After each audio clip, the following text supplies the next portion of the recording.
The Mercedes-Benz S-Class sat crippled on State Route 22's shoulder hood, yawning open steam curling into Pennsylvania's December morning like a white flag of mechanical surrender.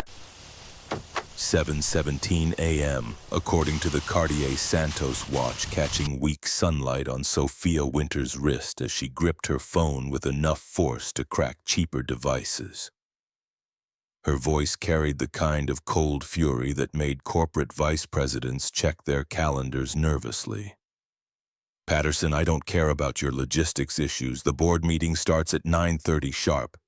If I miss this Morrison acquisition presentation, the entire deal collapses and your division absorbs the fallout. Find me transportation, helicopter, town car, anything, now." She ended the call with a savage swipe. The Armani suit that cost more than most people's monthly rent suddenly felt suffocating. 38 years old. Operations director for one of the Northeast's largest industrial holdings, and she was stranded on a rural highway like some helpless damsel from a roadside assistance commercial. The indignity burned.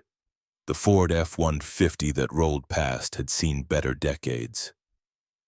Rust bloomed along the wheel wells, the paint faded to a shade that might once have been blue, and hand-lettered text on the driver's door read, "Mitchell Repairs," in the kind of amateur script that screamed weekend side hustle.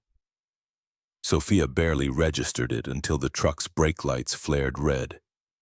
Inside that truck, Garrett Hayes glanced at the expensive car, then at his daughter. 7 years old, Bryn had her mother's blonde hair and a 7-year-old's absolute certainty about right and wrong. She'd stopped mid-bite of her granola bar, staring at the stranded Mercedes with concern that looked too adult on such a young face. Her words came out muffled around breakfast. "Dad, that lady needs help." Garrett checked his watch. 8 minutes until his shift started, and Morrison Manufacturing's new management had made it brutally clear that tardiness wouldn't be tolerated. He'd worked that plant for 12 years without a single write-up. Starting now seemed like poor timing. But Bryn's eyes held that look, the one that said she was measuring whether her father's actions matched his words. He'd spent 3 years since Addison's death teaching their daughter that character meant doing right when it cost something. The truck's transmission protested as he threw it into reverse. Sophia heard boots on gravel before she saw the man. 36, maybe, wearing work pants that had seen actual work and a Carhartt jacket with grease stains that hadn't come from a fashion designer's carefully distressed collection. The tool belt riding his hips looked like it belonged there, worn leather shaped by years of use. His face carried the weathered quality of someone who worked outside in Pennsylvania winters, hands calloused in a way no gym routine could replicate. His approach held neither eagerness nor hesitation. "Morning, ma'am. Having car trouble?" The question's obviousness irritated her more than it should have. Stating the situation doesn't improve it. Something flickered in his eyes, patience being exercised rather than felt. "I'm a mechanic. Can I take a look?" Sophia assessed him the way she'd assess any resource. Working class, clearly. The truck suggested income somewhere south of $50,000 annually. The grease under his fingernails spoke to manual labor. Her instincts, honed by a decade of corporate negotiations, tagged him as someone used to being underestimated. Her voice carried skepticism like a shield. "Do you have ASE certification?" The corner of his mouth twitched, not quite a smile. 12 years of experience, ma'am. But if you'd rather wait for a tow truck, I understand." He started turning away. Sophia's watch showed 7:19. The word came out sharper than intended. "Wait." Garrett moved to the engine bay with the economical grace of someone who'd performed this examination thousands of times. His hands moved across components with confident familiarity, not touching randomly but following a logical diagnostic sequence. 30 seconds of inspection told him everything. His voice carried the flat certainty of expertise. "Upper radiator hose ruptured. Pressure buildup from overheating caused catastrophic failure of the rubber seal. He touched the engine block metal still hot enough to burn careless hands and held contact longer than comfort would normally allow. Block itself is intact.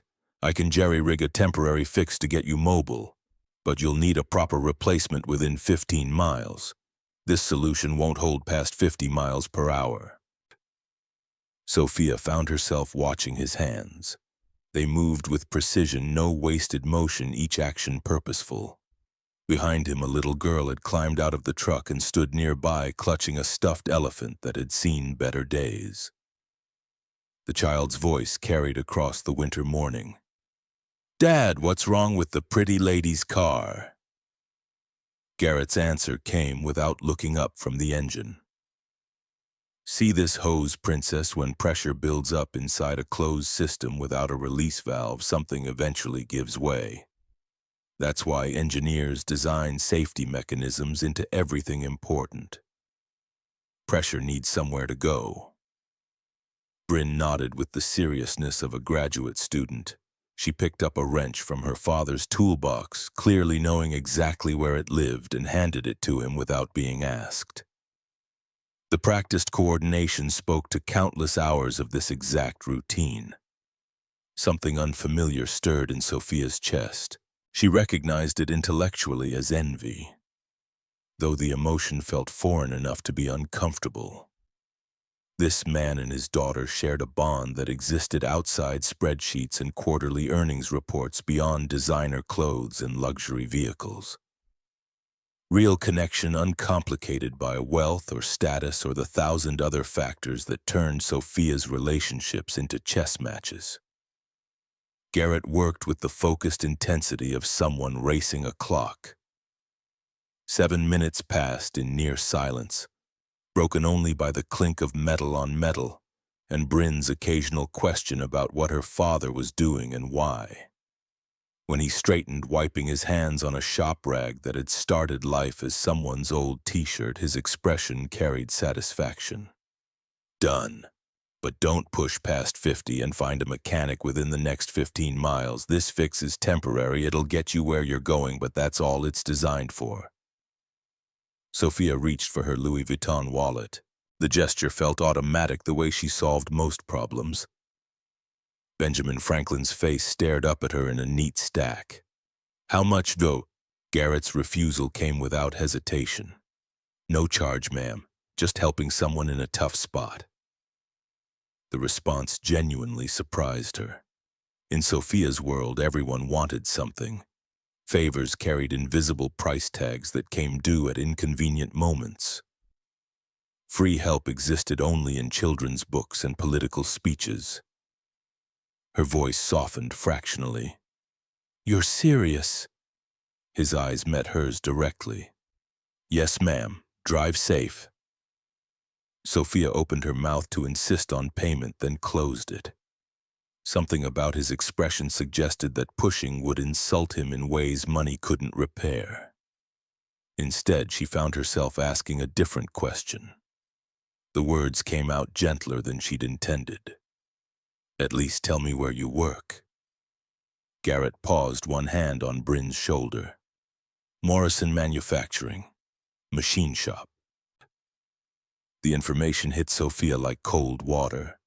Her carefully neutral expression slipped for just a microsecond, surprise mixing with something more complicated before professional control reasserted itself. But Garrett had seen it. The flicker of recognition, the subtle shift in posture that said this information meant something. She recovered, smoothly manufactured smile appearing like stage makeup. Morrison Manufacturing. How interesting. Garrett's confusion showed plainly. Something wrong with that. Sophia started the Mercedes, which coughed to life with mechanical reluctance. She looked at him through the window, and something in her expression shifted. Not warm exactly, but acknowledging. Her parting words carried weight he couldn't decode. "Not at all, but I have a feeling we'll be seeing each other again very soon." The Mercedes pulled away, engine protesting but functional. Garrett stood watching it disappear, Bryn's hand in his. His daughter's observation came with 7-year-old directness.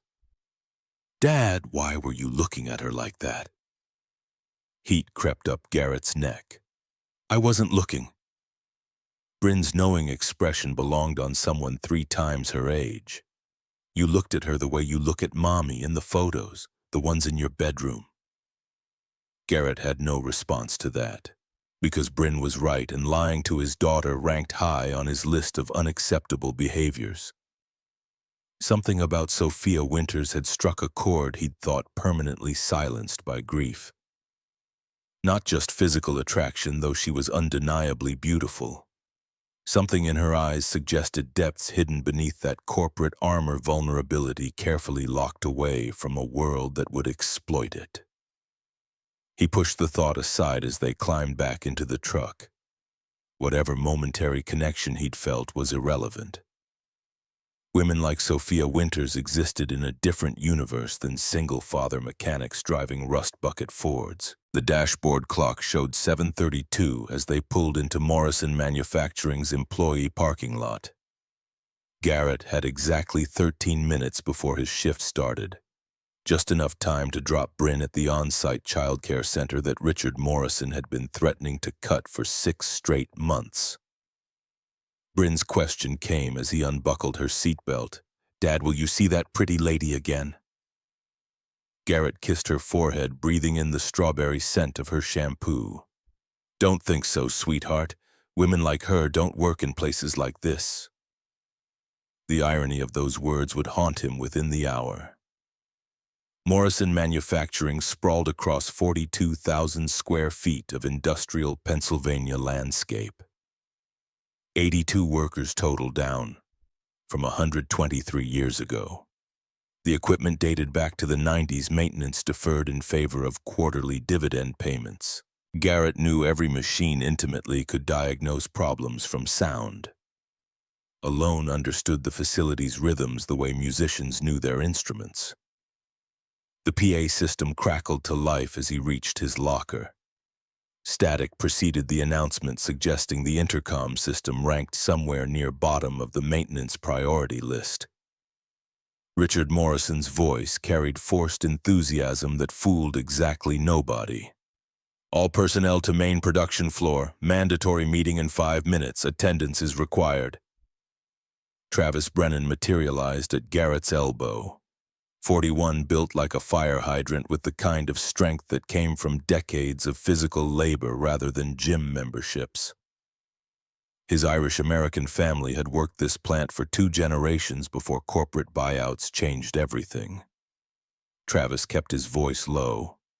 "Heard the new operations director flies in today. Corporate's sending someone to optimize us, which means layoffs." Garrett closed his locker with more force than necessary. "That's just rumors." Travis's expression suggested otherwise. "Rich people don't buy companies to keep things the same, brother. They buy them to squeeze every dollar out before the corpse goes cold." The main production floor could hold 300 people comfortably. 82 workers made it feel cavernous. Equipment hummed around them, never truly silent, even when idled. The smell of machine oil and hot metal hung permanent in the air, familiar as breathing. Richard Morrison stood on an elevated platform usually reserved for safety demonstrations. 58 years old, wearing a suit that still had creases from the store packaging. His attempt to look important only emphasized how uncomfortable he was in leadership positions. He'd inherited this plant from his father, run it adequately but without innovation, and jumped at the first acquisition offer that came along. His microphone feedback screeched before he got the levels right. "Good morning, everyone. Exciting developments today. Hartwell Industrial Holdings has sent their top operations director to personally oversee our integration and ensure we're positioned for success in the coming quarters." The corporate speak landed like wet cement. Workers exchanged glances that mixed skepticism with genuine fear. Integration meant layoffs. Success meant the people remaining worked twice as hard for the same pay. Richard's smile widened, showing too many teeth. Please welcome Ms. Sophia Winters. The side door opened. Garrett's world tilted sideways. Sophia Winters entered wearing a different suit than this morning Chanel he'd learn later worth more than his truck, with her hair pulled back in a severe style that emphasized her cheekbones and made her eyes look even more penetrating. She moved with the absolute confidence of someone who knew her presence commanded attention without demanding it. The sunglasses she removed with deliberate slowness probably cost more than his monthly mortgage. Their eyes met across 100 feet of factory floor. Garrett watched recognition flicker across her face.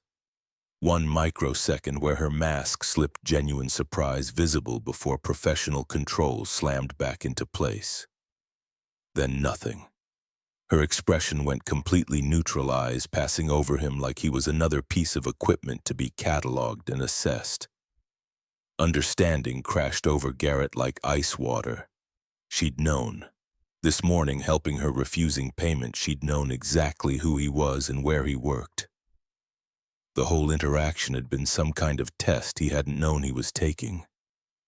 Travis leaned close, whisper barely audible. "That's her Jesus. She looks like she eats broken dreams for breakfast." Sophia's voice carried across the production floor without amplification. Clear, precise cutting, the kind of voice that made subordinates check their work twice and executives rehearse presentations until muscle memory took over. Her opening words eliminated any illusions about this being a friendly visit. "I'll be direct because I don't respect wasting time, mine or yours. Hartwell Industrial Holdings acquired Morrison Manufacturing because preliminary analysis suggested potential for significant improvement. That analysis was to be charitable optimistic." She clicked a remote. A projection screen descended from the ceiling displaying graphs and charts that painted Morrison Manufacturing's operations in shades of red. Numbers jumped out with accusatory clarity. Her finger traced declining trends. Production efficiency 71%, industry standard for comparable facilities 88%, your profit margin 9.2%, competitors 24%. Waste rate 17% higher than acceptable parameters. Each statistic landed like a physical blow. These weren't abstractions, they were jobs, livelihoods, mortgages, and car payments and kids' college funds. Sophia's eyes swept across the assembled workers. "You have 6 months to meet these targets." The pause stretched just long enough for hope to flicker. Then she continued, and her voice carried the warmth of a contract termination. "Or this facility closes and all assets are liquidated. 82 jobs disappear, your mortgages, your families, your futures gone. The choice is entirely yours. Deliver results or face consequences." Someone in the back actually gasped. The sound echoed in sudden silence. Sophia wasn't finished. "Sentiment doesn't pay bills, results do. I don't care if you've worked here 30 years or 30 days, your tenure is irrelevant, your output is everything. Legacy means nothing. Performance is all that matters." Garrett felt rage building like pressure behind his ribs. This was the woman he'd helped, the woman whose vulnerability this morning had seemed so genuine, the woman he'd actually felt drawn to. Richard Morrison attempted to interject voice, obsequious. "Ms. Winters, as you can see, our workforce is very dedicated and—" Sophia cut him off without even looking. "Mr. Morrison, I'll tour the facility now. Anyone impeding productivity will be documented." She walked toward the production floor entrance. Her path took her directly past Garrett. She stopped. Their eyes met. Garrett waited for acknowledgement, for a nod, a subtle thanks, any indication that this morning's interaction had meant something, that his help had registered as anything beyond a transaction. Sophia's gaze moved across him like he was transparent. No recognition, no gratitude, no awareness of shared humanity. Just cold assessment before moving on. The dismissal hit harder than her termination speech. Garrett's hands clenched into fists at his sides. Travis's whisper carried horrified understanding. "Brother, was that the woman from this morning?" Garrett managed a single tight nod. Travis muttered something creative involving Sophia's parentage and anatomical impossibilities. "Ice Queen is right. Pretty sure her blood runs at about 32 degrees. But Garrett had seen something else in that brief moment. Something Sophia probably didn't realize showed. Her hands, perfectly manicured and adorned with jewelry that probably cost more than his truck, trembled slightly before she clasped them behind her back. Her jaw tightened fractionally, muscle jumping with tension. The mask was perfect, but masks required effort to maintain. Whatever Sophia Winters was projecting, part of her felt something about this situation. Whether guilt or doubt or simple discomfort, Garrett couldn't tell. But she wasn't as coldly mechanical as she wanted everyone to believe, which somehow made her dismissal hurt worse. Sector 4 occupied the northern corner of Morrison Manufacturing, a labyrinth of industrial piping that carried high-pressure steam throughout the facility.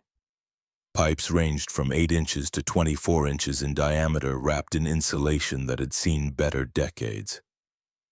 Pressure gauges studded the system like mechanical eyes, needles trembling with system load. The constant background hiss of steam provided white noise that workers learned to ignore. Garrett had started in Sector 4 12 years ago, learning the system from Jimmy Kowalski. Jimmy had been 52 Polish immigrant with a mechanical genius that transcended formal education. He'd understood machines the way poets understood language, hearing meanings in sounds that others dismissed as noise. When Jimmy died in that Indiana plant explosion, killed by pressure system failure that 3 people had warned management about, Garrett inherited both his mentor's expertise and his paranoia about safety warnings. Travis walked beside him, going through daily inspection protocols. They'd performed this routine hundreds of times, checking gauge readings, listening for anomalies, feeling for unusual vibrations. Boring work that prevented catastrophic failures. Travis was mid-story about his wife's sister's visit. "I told Linda if Sharon stays another 2 weeks, I'm crashing at your place. That woman could complain about winning the lottery." Garrett's hand shot up, cutting him off. Silence fell between them, broken only by industrial background noise. Garrett pressed his ear against the main pressure line, a 24-inch steel pipe that fed steam to half the facility. The metal felt wrong against his cheek, warmer than it should be, vibrating with subtle harmonics that didn't match normal operating patterns. Then he heard it. Faint but distinct, a high-pitched whistling that existed just below the threshold of conscious awareness. The kind of sound that amateur mechanics dismissed as normal system operation. The kind of sound that preceded disaster. Travis watched Garrett's expression darken. "What is it?" Garrett pulled back from the pipe. "Put your ear here. Tell me what you hear." Travis pressed close, listened for 10 seconds, straightened with a shrug. "Just steam flow, maybe a little louder than usual." Garrett was already moving to the pressure gauge. The needle trembled at 109% of nominal operating pressure. Not critical, not even technically concerning. But concerning enough that he pulled out his tablet and accessed the maintenance log database. The numbers told a story. 4 weeks ago, 98%. 3 weeks ago, 101%. 2 weeks ago, 104%. Last week, 107%. Today, 109%. A clear upward trend. Steady, inexorable, accelerating. Garrett's voice came out flat. "Trav, this is a classic pre-failure signature. Pressure accumulation with insufficient venting." Travis looked at the numbers and his casual expression evaporated. "How serious are we talking?" Garrett moved along the pipe, checking adjacent systems. Relief valve 4 showed sluggish response time, 2.8 seconds when specs called for 1.2. Temperature readings ran 8 degrees above normal. Pipe vibration carried low-frequency harmonics that suggested internal turbulence. He didn't need to close his eyes to see it. The memory lived permanent in high definition behind his eyelids. Different factory 12 years ago. 24-year-old Garrett standing in wreckage that used to be a production bay. Emergency lights strobing through smoke. The acrid smell of burned metal and worse things. Jimmy Kowalski on a stretcher crushed by equipment torn loose in the explosion. Blood everywhere, so much blood that the first responders slipped in it. Jimmy's hand grabbing Garrett's grip, weak but desperate. Jimmy's voice barely audible over chaos. The pressure. I heard it. Should have stopped the line. Garrett tears streaming, trying to hold his mentor together through force of will. Jimmy, hang on. Medics are coming, just hang on. Jimmy's final words. Tell Karen. Tell her. Then nothing. Empty eyes staring at nothing. 3 other workers died that day. Federal investigation determined the explosion was completely preventable. Pressure warnings ignored. Safety protocols dismissed. Management prioritizing production over precaution. Garrett had stood at Jimmy's funeral and sworn he'd never let it happen again.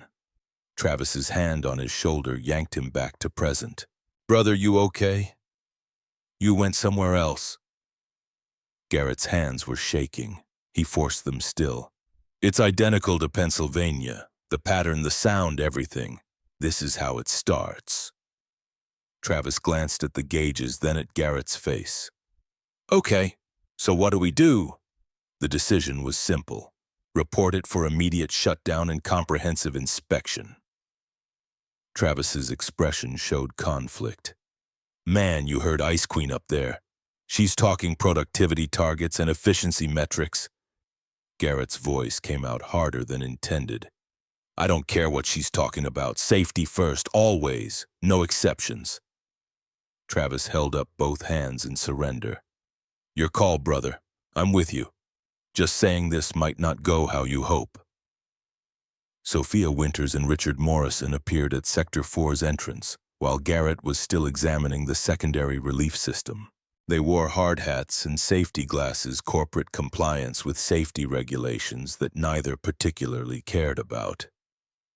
Richard was mid-sentence, sucking up with the desperation of someone terrified of irrelevance. As you can see, Ms. Winters' operations run smoothly here. We haven't had a single safety incident in 8 years. Garrett strode forward, Travis a half step behind. Excuse me, Ms. Winters, I need to report a safety concern. Richard's face flushed, angry red veins visible at his temples. Hayes, we're conducting an important facility tour. Sophia's voice cut across Richard's bluster like a scalpel. What concern? Garrett kept his voice professional despite the anger simmering beneath. Sector 4 main pressure line is showing escalating fluctuations over 4 consecutive weeks. Currently reading 109%, up from 98% baseline a month ago. Acoustic signature indicates potential internal blockage with insufficient venting. I'm recommending immediate system shutdown for detailed inspection before the trend continues. Richard sputtered. Shutdown. Do you have any idea what that costs? $50,000 per hour of lost production? Garrett didn't look at Richard. His eyes stayed on Sophia. Safety doesn't have a dollar value, sir. Sophia studied him with an expression impossible to read. Her eyes moved from his face to the pressure gauge to the pipes themselves, processing information with the speed of someone trained to make rapid assessments. For just a moment, Garrett thought he saw something, recognition of his morning help. Acknowledgement of his expertise, maybe even concern. Then her professional mask locked into place. Her question came precisely articulated. Mr. Hayes, correct. Do you have concrete data indicating imminent failure risk? Garrett chose his words carefully. 12 years of experience reading these systems and clear pattern recognition, ma'am. Something flickered in Sophia's eyes. Anecdotal evidence is not data, Mr. Hayes. Are there any system alarms triggered, any automated warnings? Garrett felt the conversation slipping away. Not yet at critical threshold, but trend analysis clearly indicates. Sophia interrupted. Trend analysis without actual failure indicators is speculation, not engineering. Desperation made Garrett tactical error. The words came out before better judgment could stop them. "Ms. Winters, this morning you trusted me with your vehicle." Sophia's expression froze into something carved from ice. Richard's ears practically perked up, sensing blood in the water. "Wait, you two have met before?" Sophia's voice could have flashed frozen water. "Mr. Hayes provided roadside assistance, a professional transaction. It has zero relevance to operational discussions." She turned to Richard, and her tone dismissed Garrett as thoroughly as if he'd ceased to exist. "This exemplifies exactly the reactionary thinking you warned me about. Creating problems from normal operational variance to justify unnecessary interventions." Garrett felt like he'd been physically struck. She'd used him. This morning's vulnerability, the moment of connection, her gratitude, all performance. Worse, she was weaponizing his help against him. His voice came out quiet but carrying complete conviction. "Ms. Winters, with all due respect, experience is data. 12 years reading these systems. Men have died because warnings like this were ignored. I won't stay silent." Sophia met his eyes directly. "And I won't authorize a $50,000 per hour shutdown based on feelings." Dismissed, Mr. Hayes. Garrett didn't move, couldn't move. Every instinct screamed that walking away meant condemning people to Jimmy's fate. Sophia's voice dropped to something dangerous. "That wasn't a request. It was a direct order." Richard seized the opportunity. "Ms. Winters, perhaps we should discuss Hayes's pattern of—" Sophia cut him off. "Conference room, 10 minutes. Mr. Hayes, your presence is required." She walked away, heels clicking sharp rhythm on concrete. Richard followed like an eager puppy. Travis waited until they were out of earshot. "Brother, I think you just got fired." The conference room's glass walls offered no privacy. Garrett could see Bryn through the window, sitting on a metal bench outside, clutching her stuffed elephant legs, swinging with 7-year-old nervousness. She'd spent enough afternoons in this plant to recognize when adults were angry. Inside, Sophia commanded the head of the conference table like a queen on a throne. Richard sat at her right hand, expression mixing triumph with anxiety. Garrett stood. Nobody had invited him to sit with jaw clenched and hands loose at his sides. Richard opened with practiced condescension. "Ms. Winters, I appreciate you making time for this. Garrett Hayes has been problematic for some time. 12 years here, and he still doesn't understand chain of command or the realities of modern manufacturing." Garrett started to respond. "I understand that safety protocols—" Richard talked over him. "There, see, interrupting. No respect for management authority." Sophia's fingers steepled in front of her. "Mr. Hayes, I reviewed your personnel file last night as part of my preparation. 3 previous instances where you recommended operational shutdowns. Combined cost $340,000. Actual failures discovered 0. Garrett tried to explain. "Because prevention works, ma'am. The 2019 hydraulic system would have—" Sophia kept talking. "Required a $1,200 gasket replacement, hardly the catastrophic failure you predicted." Garrett's voice rose slightly. "But it would have become catastrophic if ignored. That's exactly how prevention—" Sophia stood. The motion commanded attention, silence falling like a physical weight. She walked around the table, stopping directly in front of Garrett. Close enough that he could smell her perfume, something expensive that probably had a French name, and see the absolute certainty in her eyes. Her words came measured, deliberate, designed to cut. "Mr. Hayes, I recognize a pattern. You manufacture crises to make yourself feel indispensable. Classic insecure employee behavior. You value feeling important over actual productivity. Middle-aged men terrified of obsolescence. Creating drama becomes your last grasp for relevance in an industry that's evolved past you. The words hit like physical blows. His age, his class, his value all dismissed as psychological weakness rather than genuine expertise. Garrett felt something crack inside his chest. His response came tight with controlled anger. With respect, ma'am, how many days have you actually worked in manufacturing? Because I've spent 12 years listening to these systems. You have an MBA and spreadsheets. I have scars, blood, and memories of watching friends die. Silence stretched. Richard looked between them like watching tennis. Sophia's voice didn't waver. Are you finished? Garrett looked through the glass at Bryn. His daughter watched with worried eyes, elephant clutched tight. Everything he did was teaching her something about the world. What lesson was this moment? His voice softened but lost none of its conviction. One more thing. My daughter is 7 years old. She lost her mother at 4.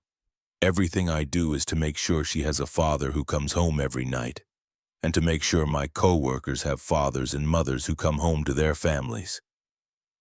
Call that drama if you want. I call it giving a damn about human life.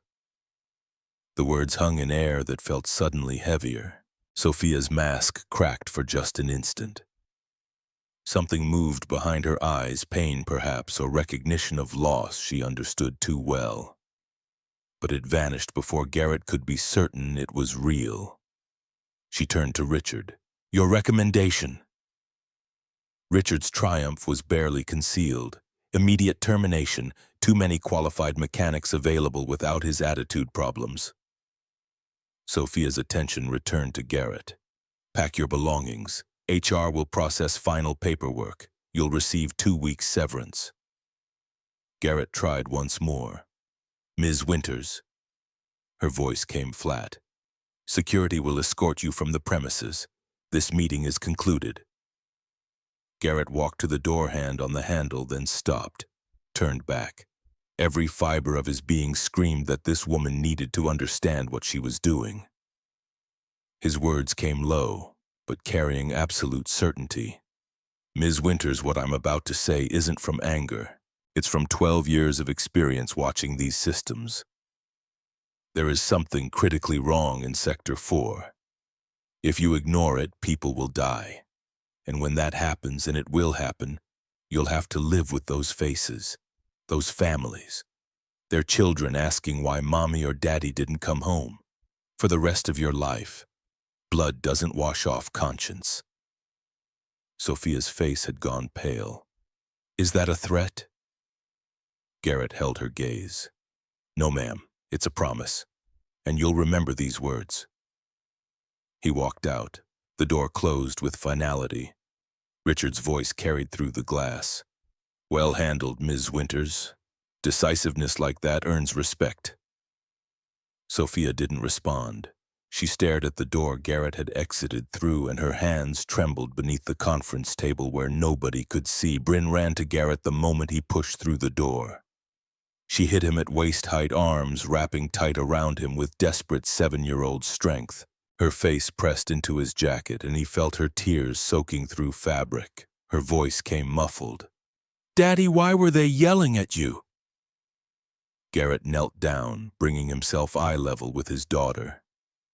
He couldn't lie to her, wouldn't lie to her.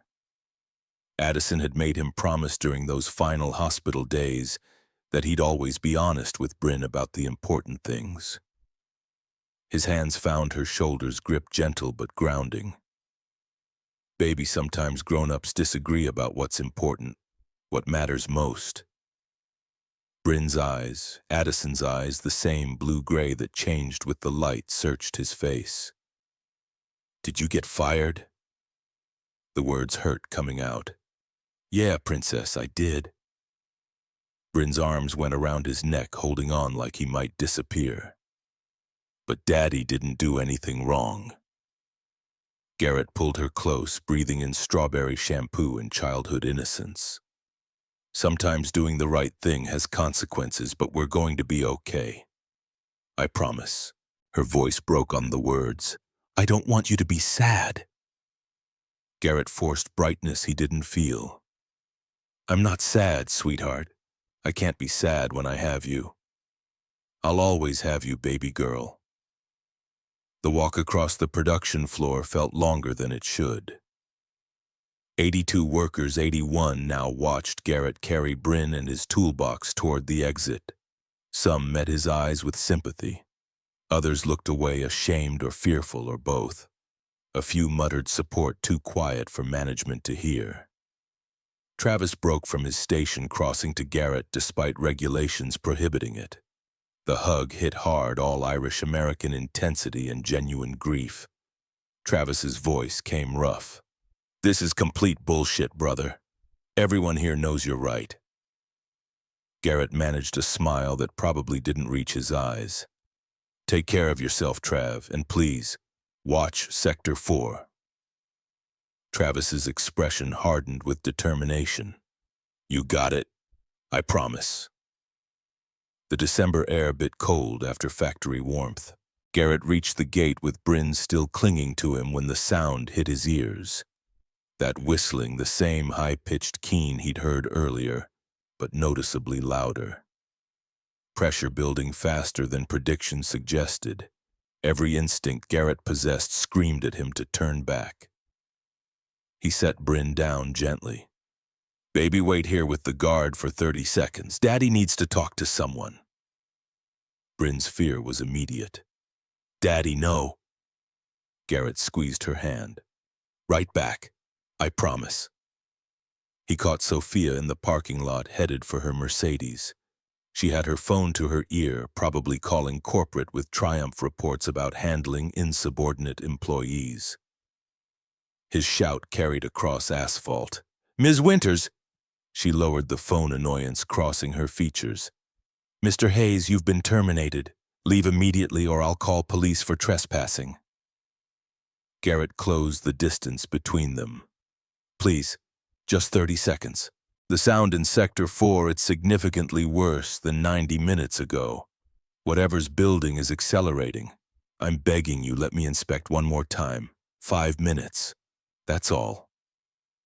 Sophia's expression held no give.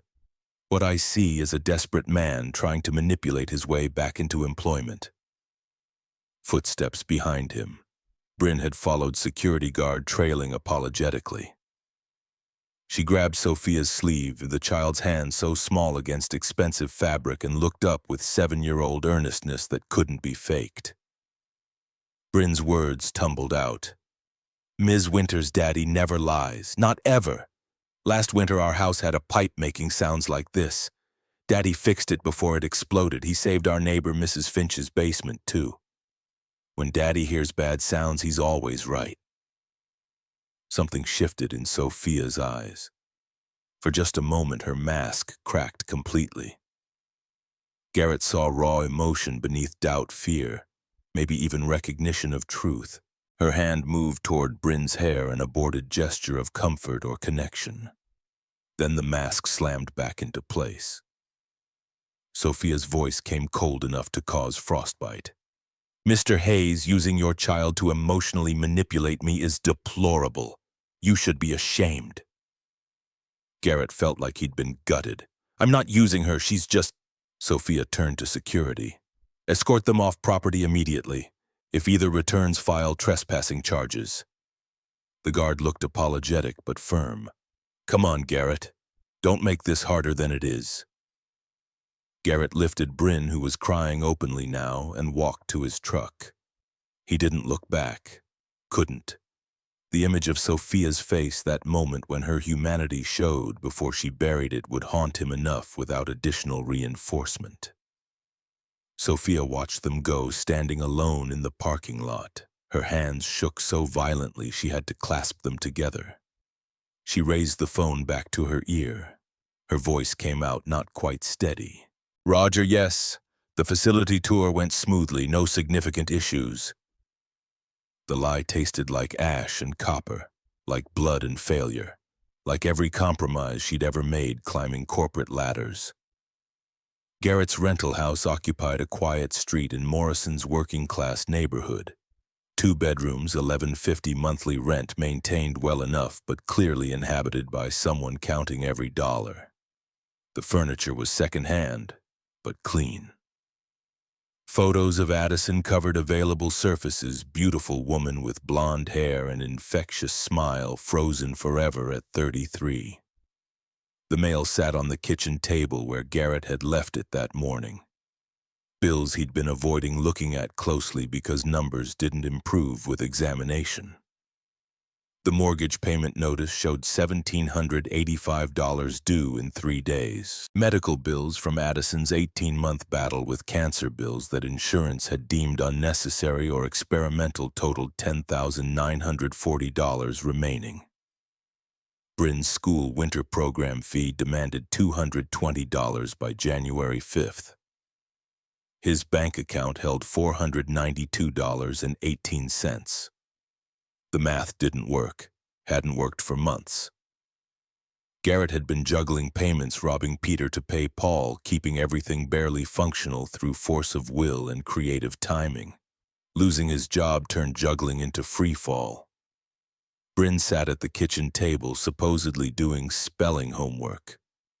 But her eyes kept drifting to her father, checking his expression, looking for reassurance that the world wasn't ending. Her question came quiet. "Daddy, are we gonna be okay?"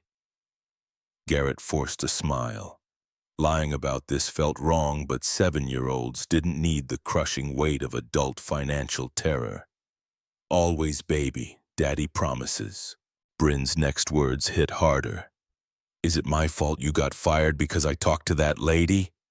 Garrett moved to her side, immediately kneeling beside her chair. His hands found her shoulders, grip urgent. "No. Baby, never think that. You tried to help. That was brave and good and exactly what Mommy would want you to do." Tears rolled down Bryn's cheeks. "But she was so mean to us." Garrett pulled his daughter close, feeling her small body shake with sobs. "Yeah, sweetheart, she was. Some people build walls so high around themselves they forget how to come down." Bryn's voice came muffled against his shoulder. "That sounds really lonely." The 7-year-old wisdom surprised him. "Yeah, princess, it does."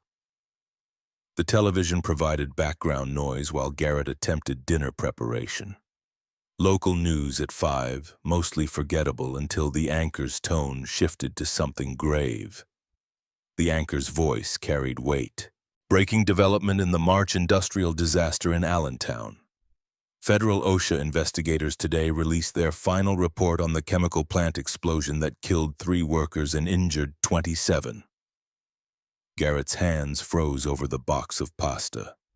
Video footage showed twisted metal and shattered concrete. Destroyed lives rendered in high definition. A widow holding her husband's photo face, ravaged by grief. Children too young to be orphaned crying at a funeral. The anchor continued. "The report concludes the tragedy was completely preventable. Pressure system warnings were documented but systematically ignored by plant management for 6 weeks prior to catastrophe. The report specifically notes that experienced floor workers repeatedly raised concerns that were dismissed." Garrett's vision tunneled. His hands started shaking.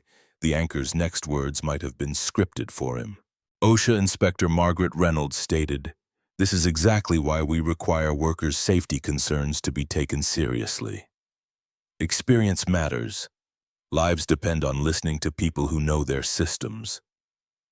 The pasta box slipped from Garrett's fingers, scattering penny across linoleum. He grabbed his phone with trembling hands, staring at the blank screen. He typed to Travis, "Brother, please check Sector 4 pressure tonight. I'm dead serious. Lives depend on this, trust me." His finger hovered over send. Sending this could get Travis fired, could destroy another family's income, could make Garrett responsible for someone else's financial ruin. Not sending could kill Travis, could kill Melissa Ashford, could kill Keith Sullivan, could kill 40 people working night shift who trusted that their safety mattered to someone. Garrett hit send. The message showed delivered.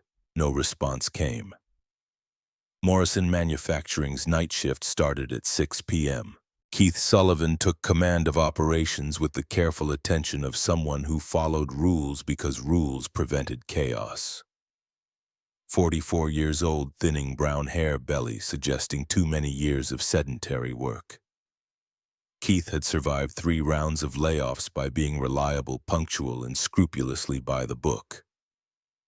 Melissa Ashford handed off control room operations with practiced efficiency. 28 blonde ponytail perpetually pulled too tight from small-town Ohio where factory work meant stability and future. She'd been at Morrison Manufacturing for 3 years, still believing hard work got rewarded. Her handoff report came precise. Sector 4 showing minor fluctuations all day, currently reading 113%, nothing critical. Keith frowned at the number. That's 13% over spec. Melissa pulled up her tablet. Ms. Winters sent memo to all supervisors this afternoon. She read directly from screen. Focus on productivity metrics. Do not authorize unnecessary shutdowns without explicit approval. Operational efficiency is paramount. Keith's gut twisted. 13% over spec wasn't technically dangerous, but it wasn't normal either.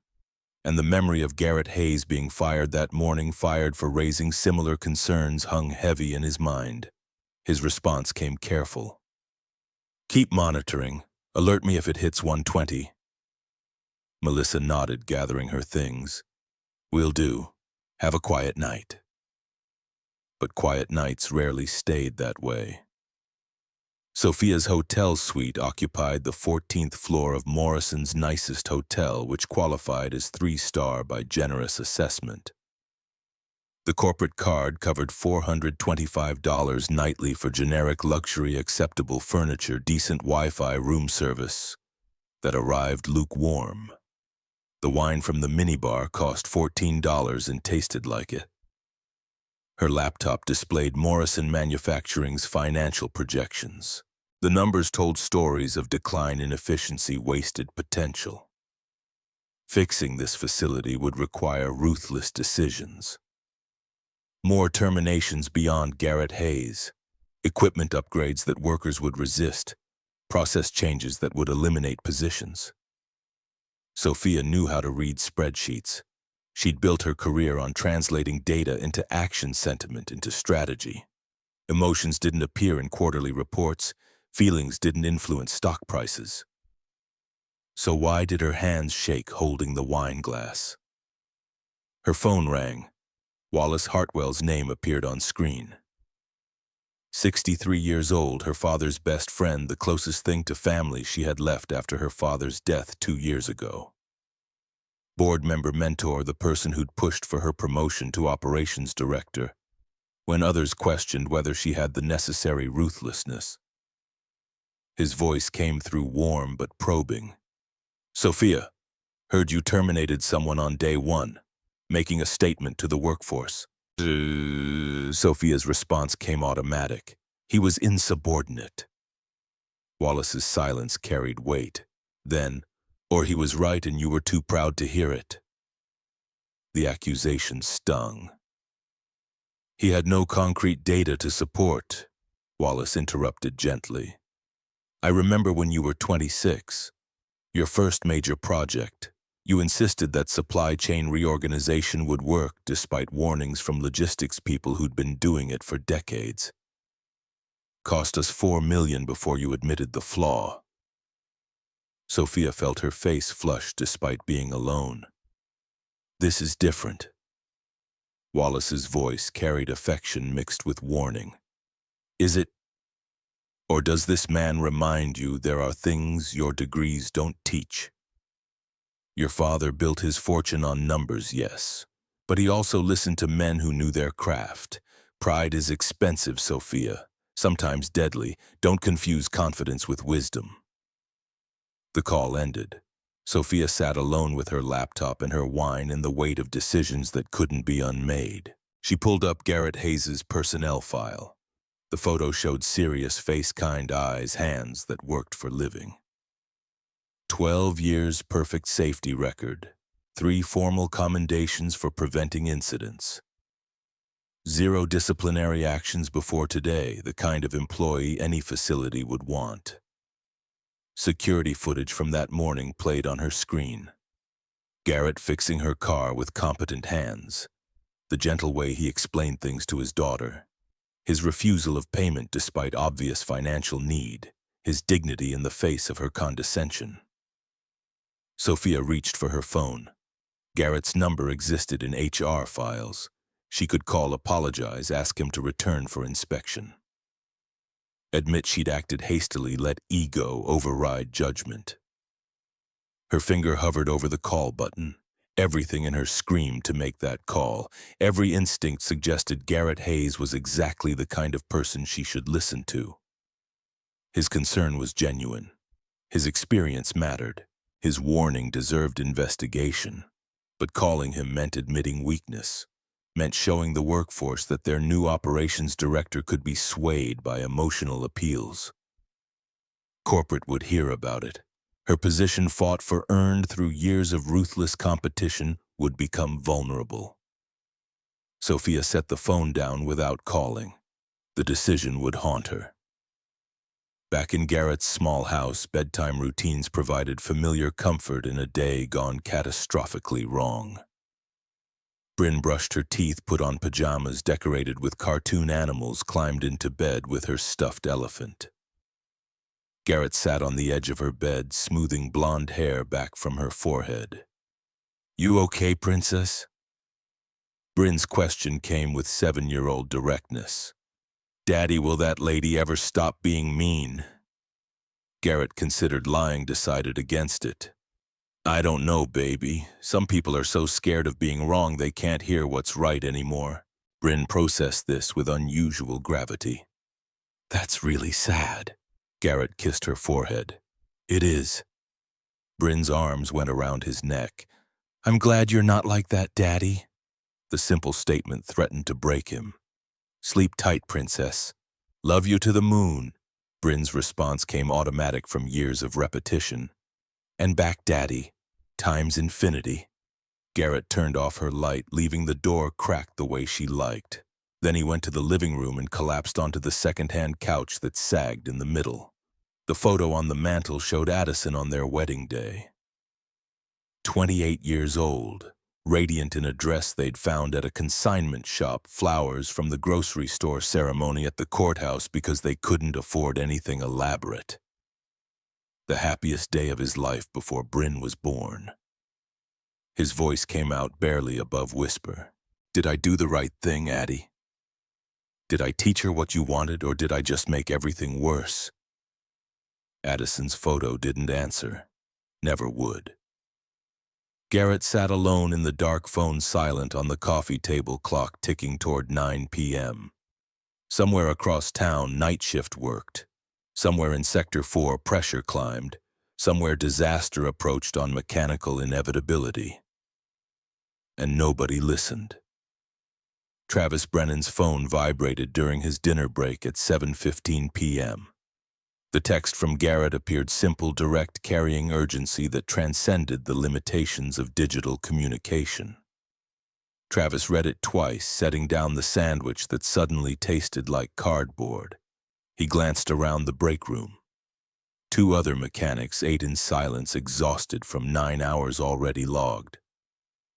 Night shift meant skeleton crew, minimum personnel to keep operations running while Morrison Manufacturing's executive offices stood dark and empty. Travis pocketed his phone and grabbed his toolbox. Whatever Garrett warned about deserved investigation. 12 years of friendship meant trusting instincts even when they contradicted official policy. Sector 4 hummed with industrial rhythm at night.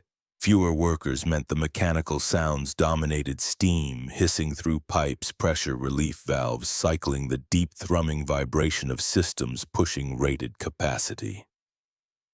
Travis walked the main pressure line, trying to hear what Garrett had detected that morning. At first, nothing seemed wrong. Background noise masked subtleties. But Travis had learned from Garrett, who'd learned from Jimmy Kowalski. He pressed his ear against the 24-inch mainline metal cold against his cheek and filtered out irrelevant sound. There, faint but distinct, high-pitched whistling that shouldn't exist in properly functioning systems, the kind of sound that meant pressure finding pathways it wasn't supposed to find. Travis pulled back and checked the gauge. 116%. 3 hours ago, Garrett reported 109%. 7% increase in less than 4 hours suggested acceleration, not steady climb. His stomach dropped. Travis pulled out his phone, calling the control room. Keith Sullivan answered on the second ring, voice carrying the practiced calm of someone monitoring dozens of systems simultaneously. Travis kept his voice level. "Keith, this is Travis. Need to shut down Sector 4 right now." Keith's hesitation transmitted clearly across the connection. "What's the problem?" Travis chose his words carefully. "Pressure irregularities. Acoustic signature suggesting internal blockage. Garrett flagged it this morning before—" He couldn't finish that sentence before Sophia Winters destroyed a good man's career. Keith's voice tightened. Travis Garrett was terminated for raising exactly these concerns. "Ms. Winters was very clear," Travis interrupted, frustration bleeding through. "I don't care what she was clear about. I'm telling you something's wrong. This matches the pre-failure pattern from Pennsylvania." The mention of Pennsylvania carried weight. Every mechanic in the region knew about Allentown. 3 dead, 27 injured, families destroyed because management ignored warnings. Keith's response came slower. "Sensors show 116%, still technically within tolerance." Travis cut him off. "Barely within tolerance, and climbing fast. At minimum, come down here and verify yourself." Long pause. Travis heard typing, Keith accessing system logs, comparing current readings to historical data. Keith's voice shifted, professional concern replacing bureaucratic caution. "I'll be there in 5 minutes. Don't touch anything." 5 minutes became 8. Keith needed to log the concern, notify his immediate supervisor, per protocol, document the decision trail in case corporate asked questions later. Every minute of delay meant pressure climbing higher. When Keith finally reached Sector 4, Travis was rechecking auxiliary systems. Temperature readings showed 9 degrees above normal. Relief valve response time had degraded to 3.1 seconds. Vibration frequencies indicated turbulent flow where laminar flow should exist. Keith pressed his ear to the main line, listened for 20 seconds, straightened with expression gone pale. "Jesus, that's not normal." Travis gestured to the gauge. 118 now. Up 2% since I called you."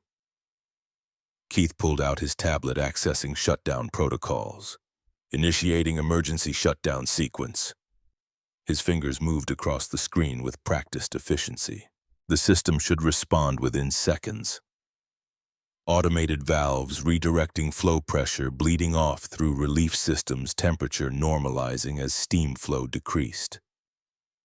Instead, the tablet displayed an error message in angry red text. "System conflict detected. Manual override required." Keith stared at the screen. "What the hell?" Travis leaned over his shoulder, reading the error code. "What's that mean?"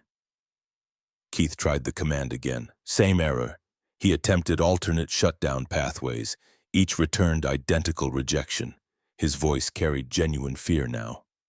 "Something's blocking the automated shutdown. Melissa, this is Keith. What software updates were pushed in the last 48 hours?" Melissa Ashford's response came through his radio, confusion evident. "Checking. Okay, there's one major update. Efficiency Optimization Protocol version 2. Pushed yesterday afternoon by— oh God, by Ms. Winters' direct authorization." Keith's face drained of color. "What does it do?"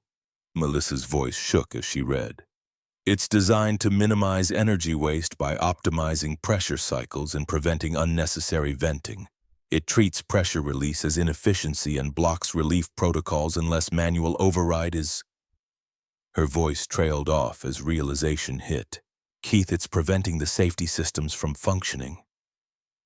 Travis watched the gauge tick to 120%. How do we override? Keith was already moving, heading for the manual control station. There's a physical bypass, but at this pressure level... He didn't finish. They both knew. Manual intervention at critical pressure meant being in the blast radius if catastrophic failure occurred. The plant-wide alarm system activated with electronic shrieking. Red lights strobed across Sector 4 emergency protocol, triggering automatically as sensors detected pressure exceeding safety thresholds. Keith's voice cut through alarm noise. Melissa, initiate full facility evacuation. Everyone out, now. Workers appeared from various stations, moving with practiced efficiency toward emergency exits. Night shift meant fewer people, but each person represented a life. A family, responsibilities beyond these walls. Travis stayed at Keith's side. I'm not leaving. Keith didn't argue. Help me with the manual systems. They worked together, bypassing electronic controls, accessing mechanical backups that dated to the facility's original construction. But the pressure kept climbing. 125%, 130%. The whistling became audible without pressing ears to metal, cutting through alarm cacophony. Pipes vibrated visibly now. Stress fractures appeared in Weld's hairline, cracks that would become ruptures if pressure continued unchecked. Keith pulled out his phone with shaking hands. I'm calling Ms. Winters. Sophia's hotel room phone rang at 10:07 p.m. She'd been reviewing Morrison Manufacturing personnel files, identifying additional positions for elimination, calculating cost savings from reduced headcount. The spreadsheet glowed on her laptop, numbers comforting in their objectivity. The plant emergency line displayed on her phone. Sophia's heart rate kicked up before she consciously registered why. Emergency lines didn't ring for minor issues. Her voice came out controlled. This is Sophia Winters. Keith's panic transmitted clearly despite his attempts at professional composure. Ms. Winters, we have a critical situation in Sector 4. Pressure currently at 135% and climbing rapidly. Automated shutdown systems have failed. Your software update is blocking safety protocols. We've evacuated the facility, but if this line breaches... He didn't need to finish. Catastrophic failure at 135%. Meant explosion, fire, potential casualties. Sophia felt the hotel room tilt. Her wine glass fell from nerveless fingers. Red liquid spreading across expensive carpet like blood. Her voice barely functioned. How is this possible? Keith's response came tight. The efficiency optimization algorithm you authorized. It's treating pressure release as waste and blocking relief valve operation. We've tried every electronic override. Nothing works. We need manual intervention, but at this pressure. Again, the sentence died unfinished. Sophia's mind raced through implications. Garrett Hayes had warned her. 12 hours ago, he'd stood in that conference room and predicted exactly this scenario. She'd called him paranoid reactionary, a middle-aged man manufacturing crisis for relevance. And she'd fired him. Her software update pushed through without adequate testing because she wanted to impress corporate with immediate efficiency gains was killing people. Memories crashed over her. That morning, Garrett fixing her car with competent hands. His daughter's innocent face pleading for her father. Garrett's final words echoing with prophetic weight. Blood doesn't wash off conscience. Sophia grabbed her purse, phone, car keys. Current pressure reading. Keith's voice shook. 140%. Rate of increase is accelerating. We have maybe 15-20 minutes before structural failure. Sophia was already running for the elevator. I'm 10 minutes away. Keep trying manual overrides, and Keith... Her voice cracked. I'm sorry, this is my fault, all of it. She ended the call, hands trembling so violently she nearly dropped the phone. The drive to Morrison Manufacturing blurred into nightmare sequence, empty roads, streetlights streaking past her Mercedes pushing 90 miles per hour through residential zones where speed limits topped 35. Sophia's mind replayed every interaction with Garrett Hayes, each moment she'd chosen ego over expertise, pride over precaution.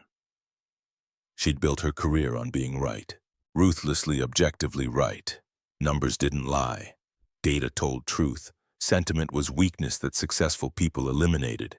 But Garrett Hayes had been right.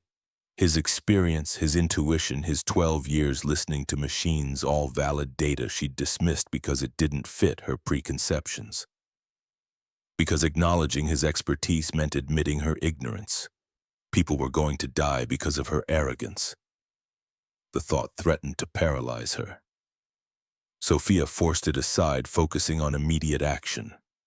Manual overrides, emergency protocols, whatever could be salvaged from catastrophe she'd created. But another thought kept surfacing, unwelcome and insistent. Garrett would know what to do. Garrett had worked those systems for 12 years. Garrett understood pressure dynamics in ways her MBA never taught. Garrett, whom she'd destroyed that morning. Her phone sat in the cup holder. His number existed in HR files she'd accessed. One call could bring him back, could tap expertise that might prevent disaster. But calling him meant admitting she'd been completely catastrophically wrong, meant begging help from a man she'd humiliated, meant showing vulnerability to someone who had every reason to let her fail.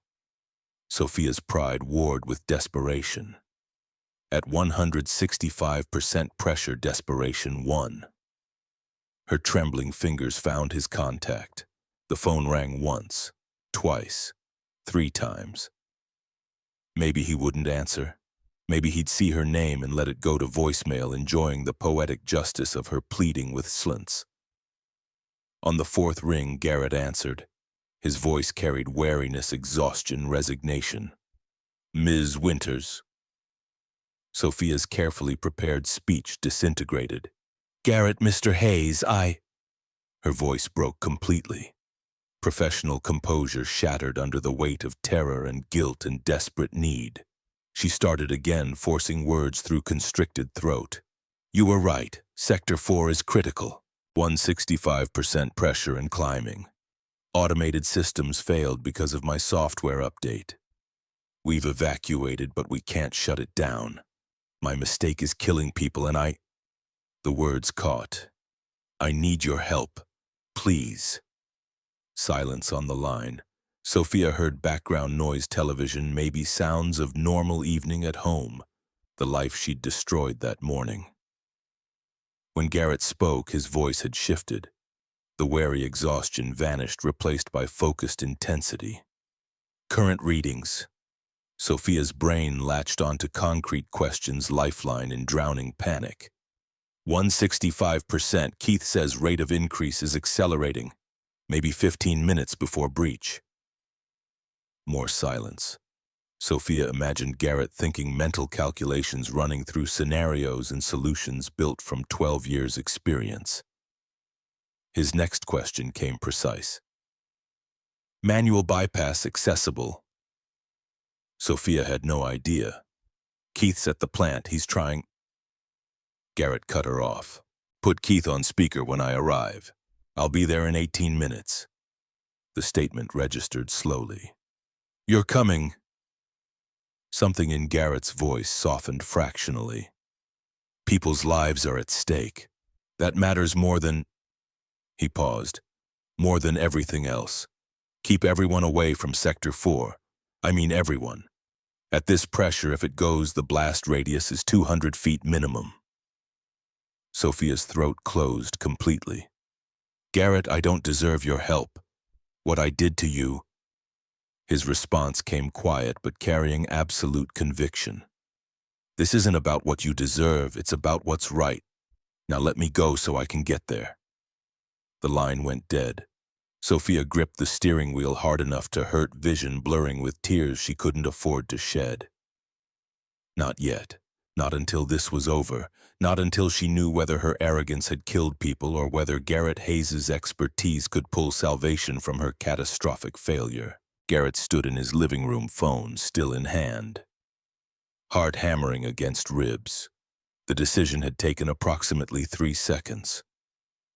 Long enough to recognize the stakes, short enough that doubt couldn't intervene. Bryn slept in the next room. Safe, warm, dreaming 7-year-old dreams that didn't include industrial disasters and father's mortality. If he went back to that plant, if the worst happened while he was attempting manual override at critical pressure, Bryn would wake up an orphan. The thought threatened to paralyze him. Addison's voice echoed from 3 years past, from hospital room conversations when morphine barely touched her pain. Her hands had gripped his with desperate strength. Addison's words carved permanent into memory. Promise me you'll take care of our baby. She needs her father. Promise me, Garrett. He'd promised. Through tears and breaking heart, he'd promised. But Addison had also said other things. Earlier memories before cancer stole her strength. Conversations on their porch while Bryn played in the yard. Discussions about values and legacy and what kind of man Garrett wanted to be. Her voice came clear across years. You're good, Garrett. Truly good. That's why I love you. You do what's right even when it costs you. Even when it's hard. That's the man I want raising our daughter. That's what I want her to learn. Garrett looked at the photo on the mantel. Addison on their wedding day, radiant with joy and hope and love. She'd known who he was when she married him. Known he'd run toward danger if it meant protecting others. Known he couldn't ignore people in peril without destroying fundamental pieces of himself. If he stayed home, stayed safe, let Morrison Manufacturing explode because preserving his own life mattered more than 40 workers. Bryn would have a father. But what kind of father? What kind of man? The answer came with crystalline clarity. He couldn't teach Bryn courage if he chose cowardice. Couldn't teach her integrity if he abandoned principles when they became inconvenient. Couldn't teach her that people mattered if he valued his own safety above their lives. Garrett moved to Bryn's room, entering quietly. She slept peacefully, stuffed elephant clutched tight blonde hair spread across pillows. So small, so vulnerable, so completely dependent on him for everything. He knelt beside her bed, brushing hair back from her forehead with gentle fingers. His throat closed, seeing how much she looked like Addison.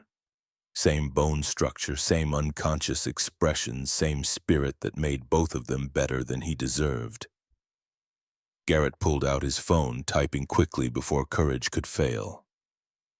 Mrs. Eleanor Finch lived 3 houses down, widowed 10 years, the kind of neighbor who'd helped when Addison was dying and Garrett couldn't manage everything alone.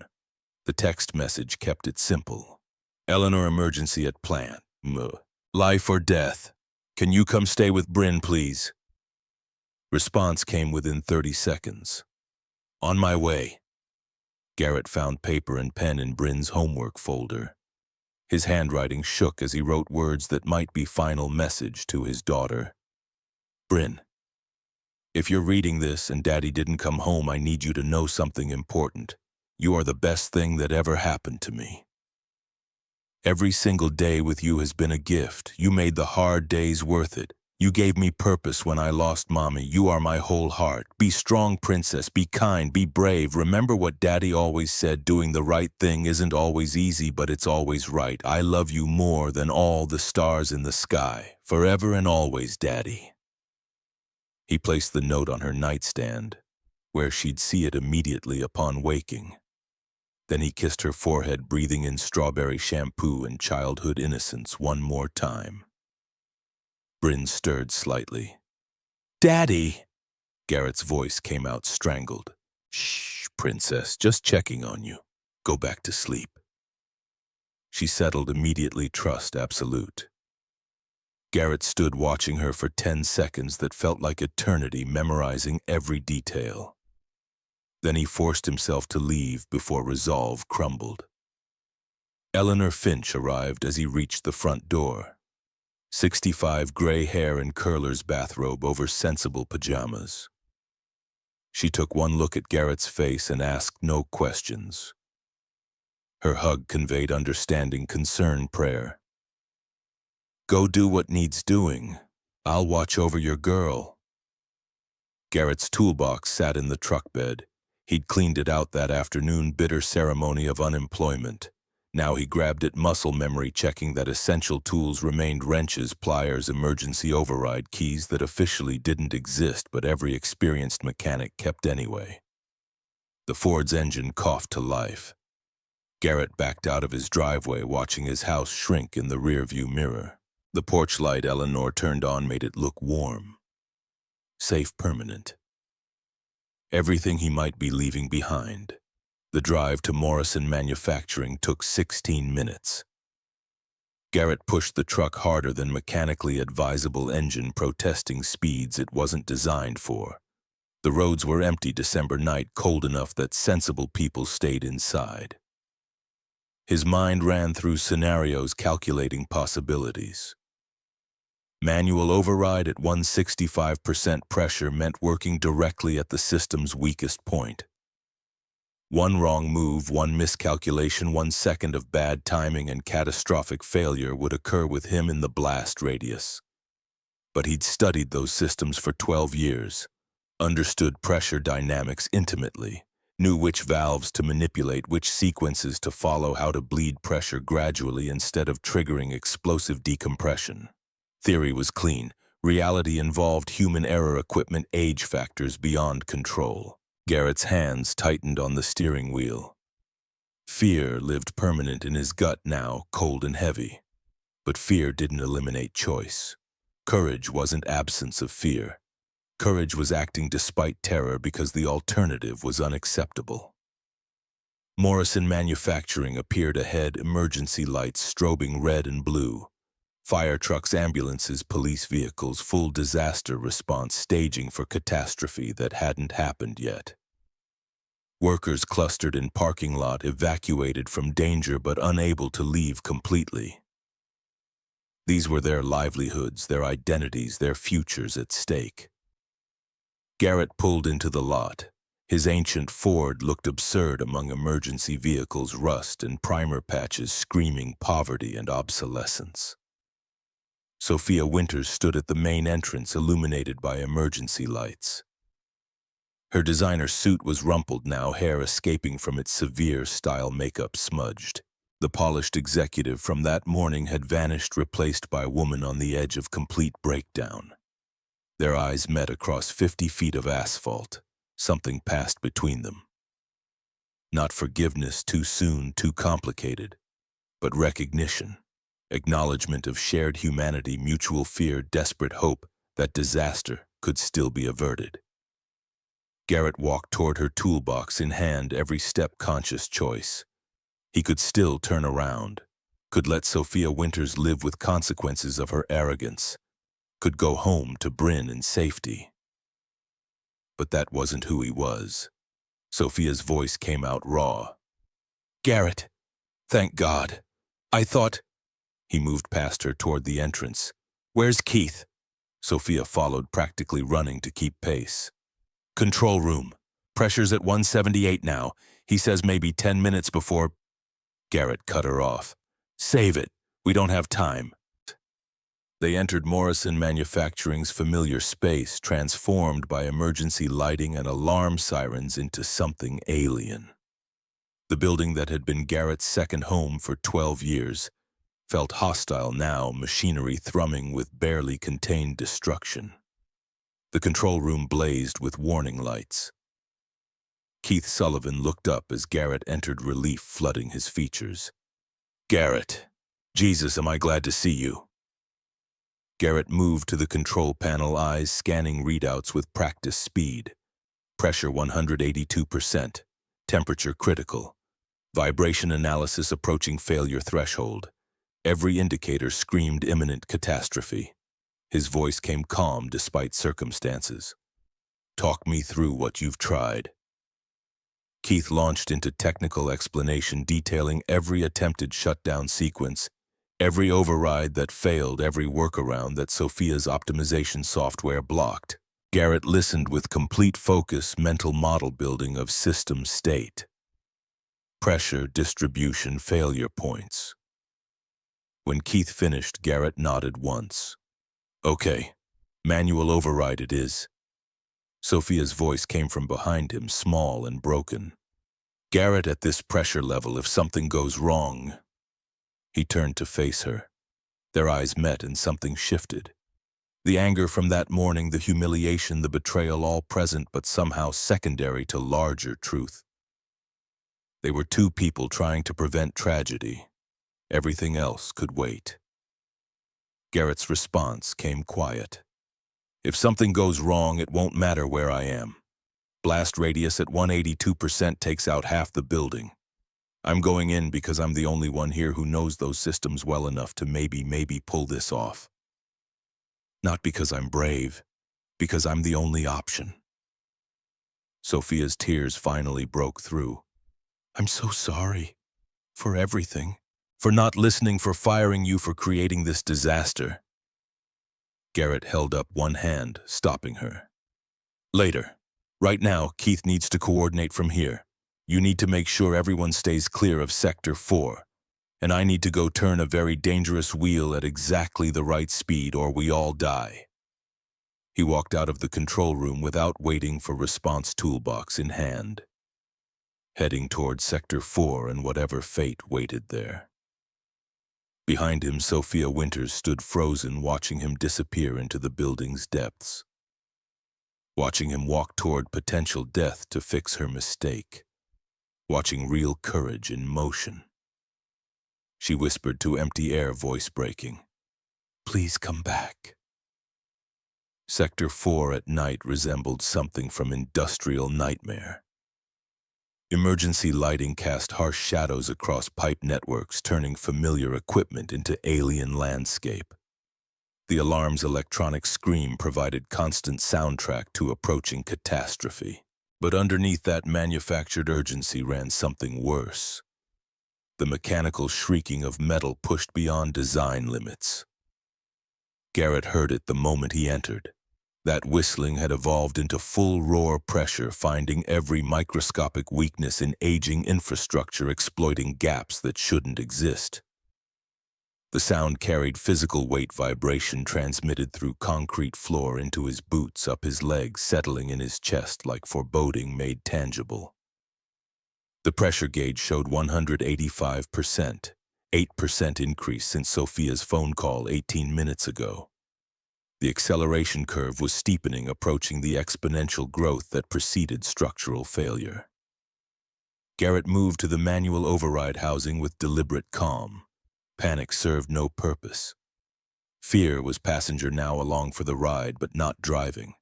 His hands knew this equipment intimately, had serviced these systems hundreds of times over 12 years. Muscle memory could compensate for terror. The housing unit enclosed the main bypass wheel, emergency mechanical backup from an era when engineers designed redundancy into critical systems. The wheel itself was 3 feet in diameter, cast iron, connected to valve mechanisms through direct mechanical linkage. No electronics, no software, no optimization algorithms, just metal and physics and human strength. At normal pressure, turning this wheel required moderate effort. At 185%, the resistance would be immense. And if catastrophic failure occurred while he was locked in physical struggle with the mechanism... Garrett pushed the thought away. He keyed his radio voice steady despite circumstances. "Keith, I'm in position. On my mark, engage secondary relief valve to take some load off the main line." Keith's response came immediate. "Roger that. Standing by." Garrett removed the safety housing panels, revealing the bypass wheel.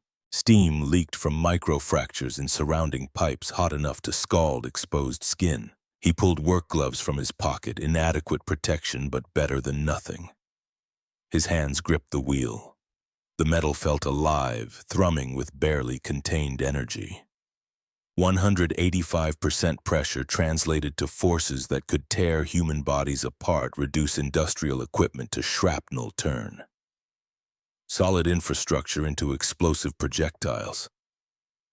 Garrett took 3 deep breaths, centering himself, focusing past fear into pure mechanical understanding. Pressure dynamics, valves, sequencing, timing requirements, all the technical knowledge Jimmy Kowalski had beaten into him over 2 years of apprenticeship. Jimmy's voice echoed across 12 years' Polish accent, thick with urgency from that final conversation before the explosion. Listen to machines, Garrett. They tell you truth if you pay attention. Numbers lie sometimes. People lie always. But machines are honest. Garrett's voice came clear into the radio. Mark! Keith engaged the secondary relief valve. The system hissed as pressure found alternate pathway load, distributing across redundant systems. The gauge dropped fractionally 183%. Not enough. Not nearly enough. But it created a window. Garrett threw his weight against the bypass wheel. Resistance hit like trying to move a mountain. The wheel refused to budge, pressure fighting every millimeter of potential rotation. Muscles in his arms, shoulders, back, all engaged simultaneously. Physical labor for 12 years had built strength that gym workouts couldn't replicate. But even that barely sufficed. The wheel moved. 1 degree, then another. Each increment of rotation opening the bypass valve, fractionally creating additional pressure relief pathway. Sweat poured down Garrett's face despite December cold. His muscles screamed, protest tendons straining against forces they weren't designed to withstand. The work gloves provided minimal purchase palms, slipping slightly on metal worn smooth by decades of use. But he couldn't stop, couldn't rest. Momentum mattered. Once the wheel started turning, maintaining motion required less force than restarting. Keith's voice crackled through static. Pressure dropping, 180, 178. Garrett kept turning. Every degree of rotation mattered. Every fractional pressure reduction decreased catastrophic failure probability. The math was simple: stay alive long enough to bleed sufficient pressure that automated systems could handle remainder. Then the sound changed. Sharp, metallic crack echoed through Sector 4, loud enough to penetrate alarm noise. Garrett froze, every instinct screaming danger. Was that the main line rupturing, a weld failing? The beginning of cascade failure that would kill him and destroy the facility? Keith's panicked voice. Garrett, what was that? Garrett forced himself to breathe, to think, to analyze instead of react. The pressure gauge still showed 175%, decreasing, not increasing. If the main line had breached, pressure would spike before catastrophic decompression. His voice came steady. Pressure seal breaking, normal part of relief sequence, keep monitoring. Normal was generous interpretation, but technically accurate. As pressure bled through bypass systems, mechanical seals that had held beyond design limits were releasing. Controlled failure instead of explosive failure. Frightening but not fatal. Yet. Garrett resumed turning the wheel. His arms felt like they might detach from his shoulders. Muscles burned with lactic acid buildup. His back spasm threatening to lock completely. But stopping meant pressure rebuilding, momentum lost, disaster deferred but not prevented. Keith's updates provided rhythm. 170, 165, 160. The resistance eased fractionally. Still immense but trending toward merely impossible instead of absolutely impossible. Garrett's breathing came in ragged gasps now. Cardiovascular system pushed beyond sustainable limits, but 160% was threshold. Below that, automated systems could engage. Below that, cascade failure became improbable instead of inevitable. Below that, he might actually survive this. Another crack. louder this time. Garrett felt it through the wheel vibration transmitted up his arms. Somewhere in the pipe network, metal was giving way, hopefully in controlled manner, hopefully pressure releasing through designed pathways instead of creating unintended ones. The gauge hit 155%. Garrett risked stopping rotation to reassess. His arms trembled violently, adrenaline crash beginning before crisis fully resolved. The bypass wheel had rotated approximately 40 degrees, enough to open the valve substantially but not completely. Keith's voice carried cautious hope. Pressure stabilizing. 152, holding steady. Automated systems engaging. Electronic hums filled Sector 4 as safety protocols kicked in, software finally able to override Sophia's optimization algorithm now that pressure had dropped below critical threshold. Relief valves throughout the network activated distributed pressure bleeding across multiple pathways. The gauge continued dropping. 145%, 138%, 125%. The roaring whistle diminished to manageable hiss. Pipe vibrations decreased from violent shaking to normal operational tremor. Temperature readings began normalizing as steam flow stabilized. Garrett stepped back from the bypass wheel, legs suddenly unreliable. He grabbed a support beam to stay upright, entire body shaking from exertion and adrenaline dump and sheer overwhelming relief. Keith's voice came through the radio, cracking with emotion. "You did it! Jesus Christ, Garrett, you actually did it!" Garrett managed to key his radio with trembling hands. "System stable." A pause while Keith verified multiple readings. Pressure at 120 and dropping. All automated systems responding normally. Temperature normalizing, vibration within acceptable parameters. We're good. We're actually good. Garrett slid down to sit on concrete floor back against the support beam. His arms hung useless at his sides, muscles completely spent. His heart hammered against ribs, pulse racing from exertion that had pushed his 46-year-old body well beyond safe limits. But he was alive. The plant was intact. 40 workers would go home to their families tonight. Bryn wouldn't wake up an orphan. The realization hit delayed shock wearing off to reveal emotional impact beneath. Garrett's hands started shaking worse. Full-body tremors that had nothing to do with cold and everything to do with confronting mortality and finding it more negotiable than expected. The walk from Sector 4 back to the control room took twice as long as it should. Garrett's legs protested, each step muscles announcing they were done cooperating for the evening. His toolbox felt like it weighed 100 pounds despite containing maybe 20. He emerged into Morrison Manufacturing's main area to find workers clustered near the entrance, too far from actual danger but unable to leave completely. They saw him approaching and spontaneous applause erupted. People he'd worked alongside for 12 years. Some he knew well and others barely at all, clapping and cheering like he'd scored the winning touchdown instead of merely prevented industrial disaster. Travis broke from the crowd, crossing the distance in 3 strides to wrap Garrett in hug that compressed already abused ribs. "Brother, I thought when we heard that crack, I thought you were dead." Garrett returned the embrace despite exhaustion. "Takes more than angry steam to kill me." The joke fell flat, fear too recent for humor to land. Properly, Travis pulled back, hands gripping Garrett's shoulders, eyes searching his face. "You're okay. Really okay." Garrett managed to smile. "I'll hurt tomorrow, but yeah, I'm okay."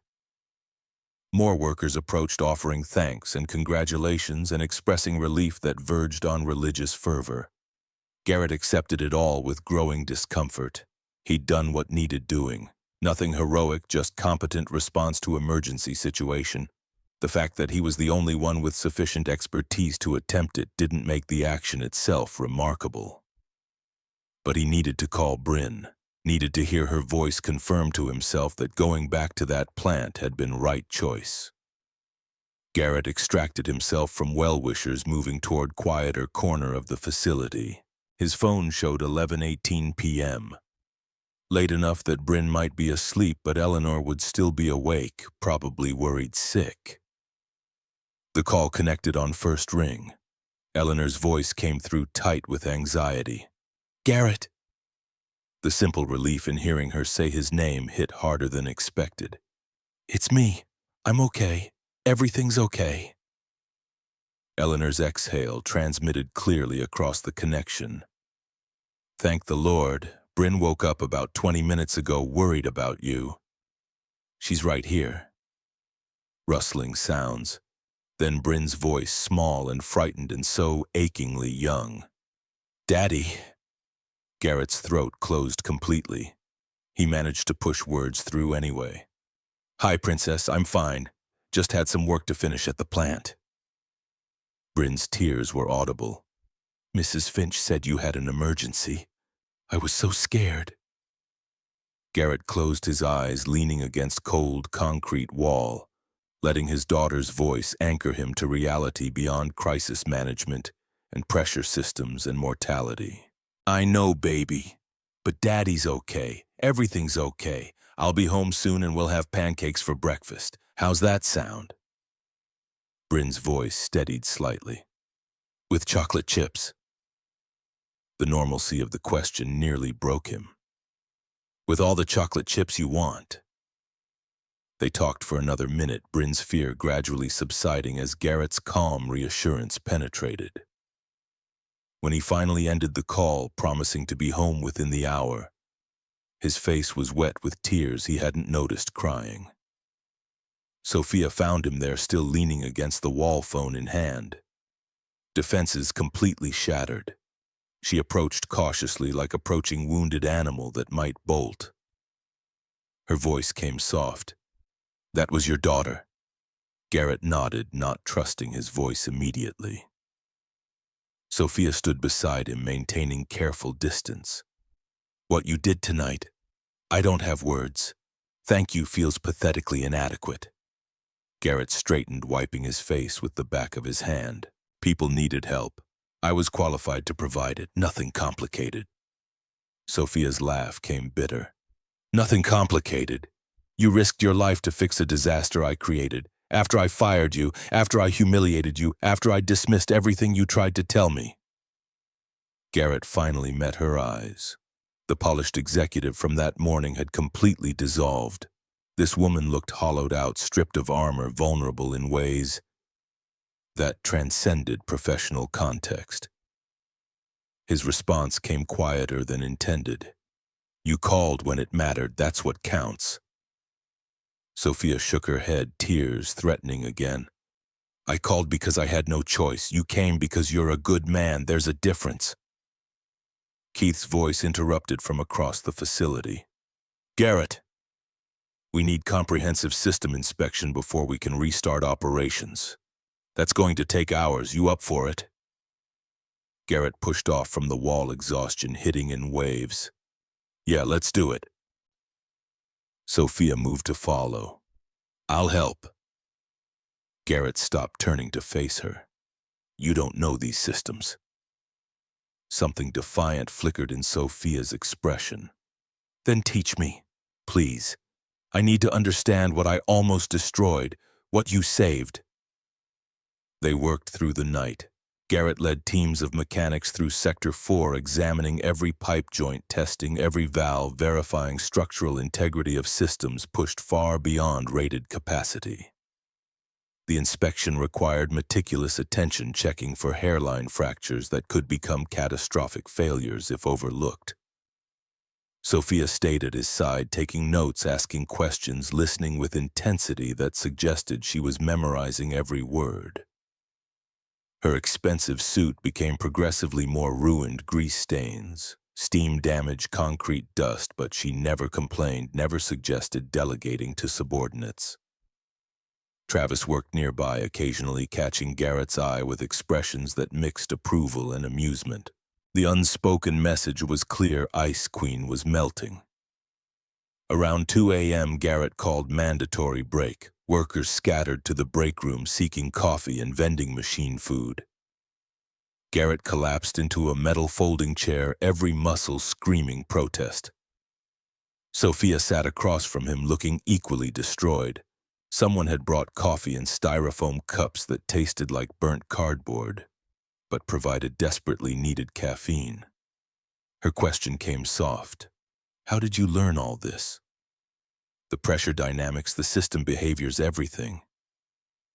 Garrett took long swallow of terrible coffee. Man named Jimmy Kowalski. Taught me when I started here 12 years ago. Best mechanic I ever met. Understood machines like they spoke to him. Sophia processed this. Past tense.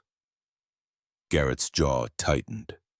Died in a plant explosion in Indiana 12 years ago. Management ignored his warnings about pressure system failures. 3 workers died total, 27 injured. Understanding dawned in Sophia's eyes. That's why you were so adamant. This wasn't abstract for you. Garrett met her gaze directly. Jimmy grabbed my hand as he was dying. Told me he should have stopped the line, should have made them listen. I promised myself I'd never let it happen again. That I'd always speak up, always push back, even if it cost me. Sophia's voice came barely audible. It did cost you. I made sure of that. The accusation hung between them, truth neither could deny. But Garrett found himself without anger for it. Exhaustion had burned away everything except bare honesty. His words came measured. You made a mistake, a big one, but you owned it when it counted. You called me instead of trying to handle it yourself. That took courage. Sophia's laugh came harsh. Calling you was self-preservation, not courage. I was terrified. Garrett shook his head. Courage isn't absence of fear. It's acting right despite being terrified. You could have blamed others, could have run, could have covered up your software's role. Instead, you admitted fault and asked for help. That matters. Sophia stared at him like he'd spoken foreign language. How are you not furious with me after everything? Garrett interrupted gently. I'm too tired to be angry, and honestly, you'll punish yourself worse than I ever could. I can see it already. You're going to carry this night forever. The accuracy of the statement showed on Sophia's face. She looked away, unable to hold his gaze. They sat in silence, drinking bad coffee, while around them the plant slowly returned to life.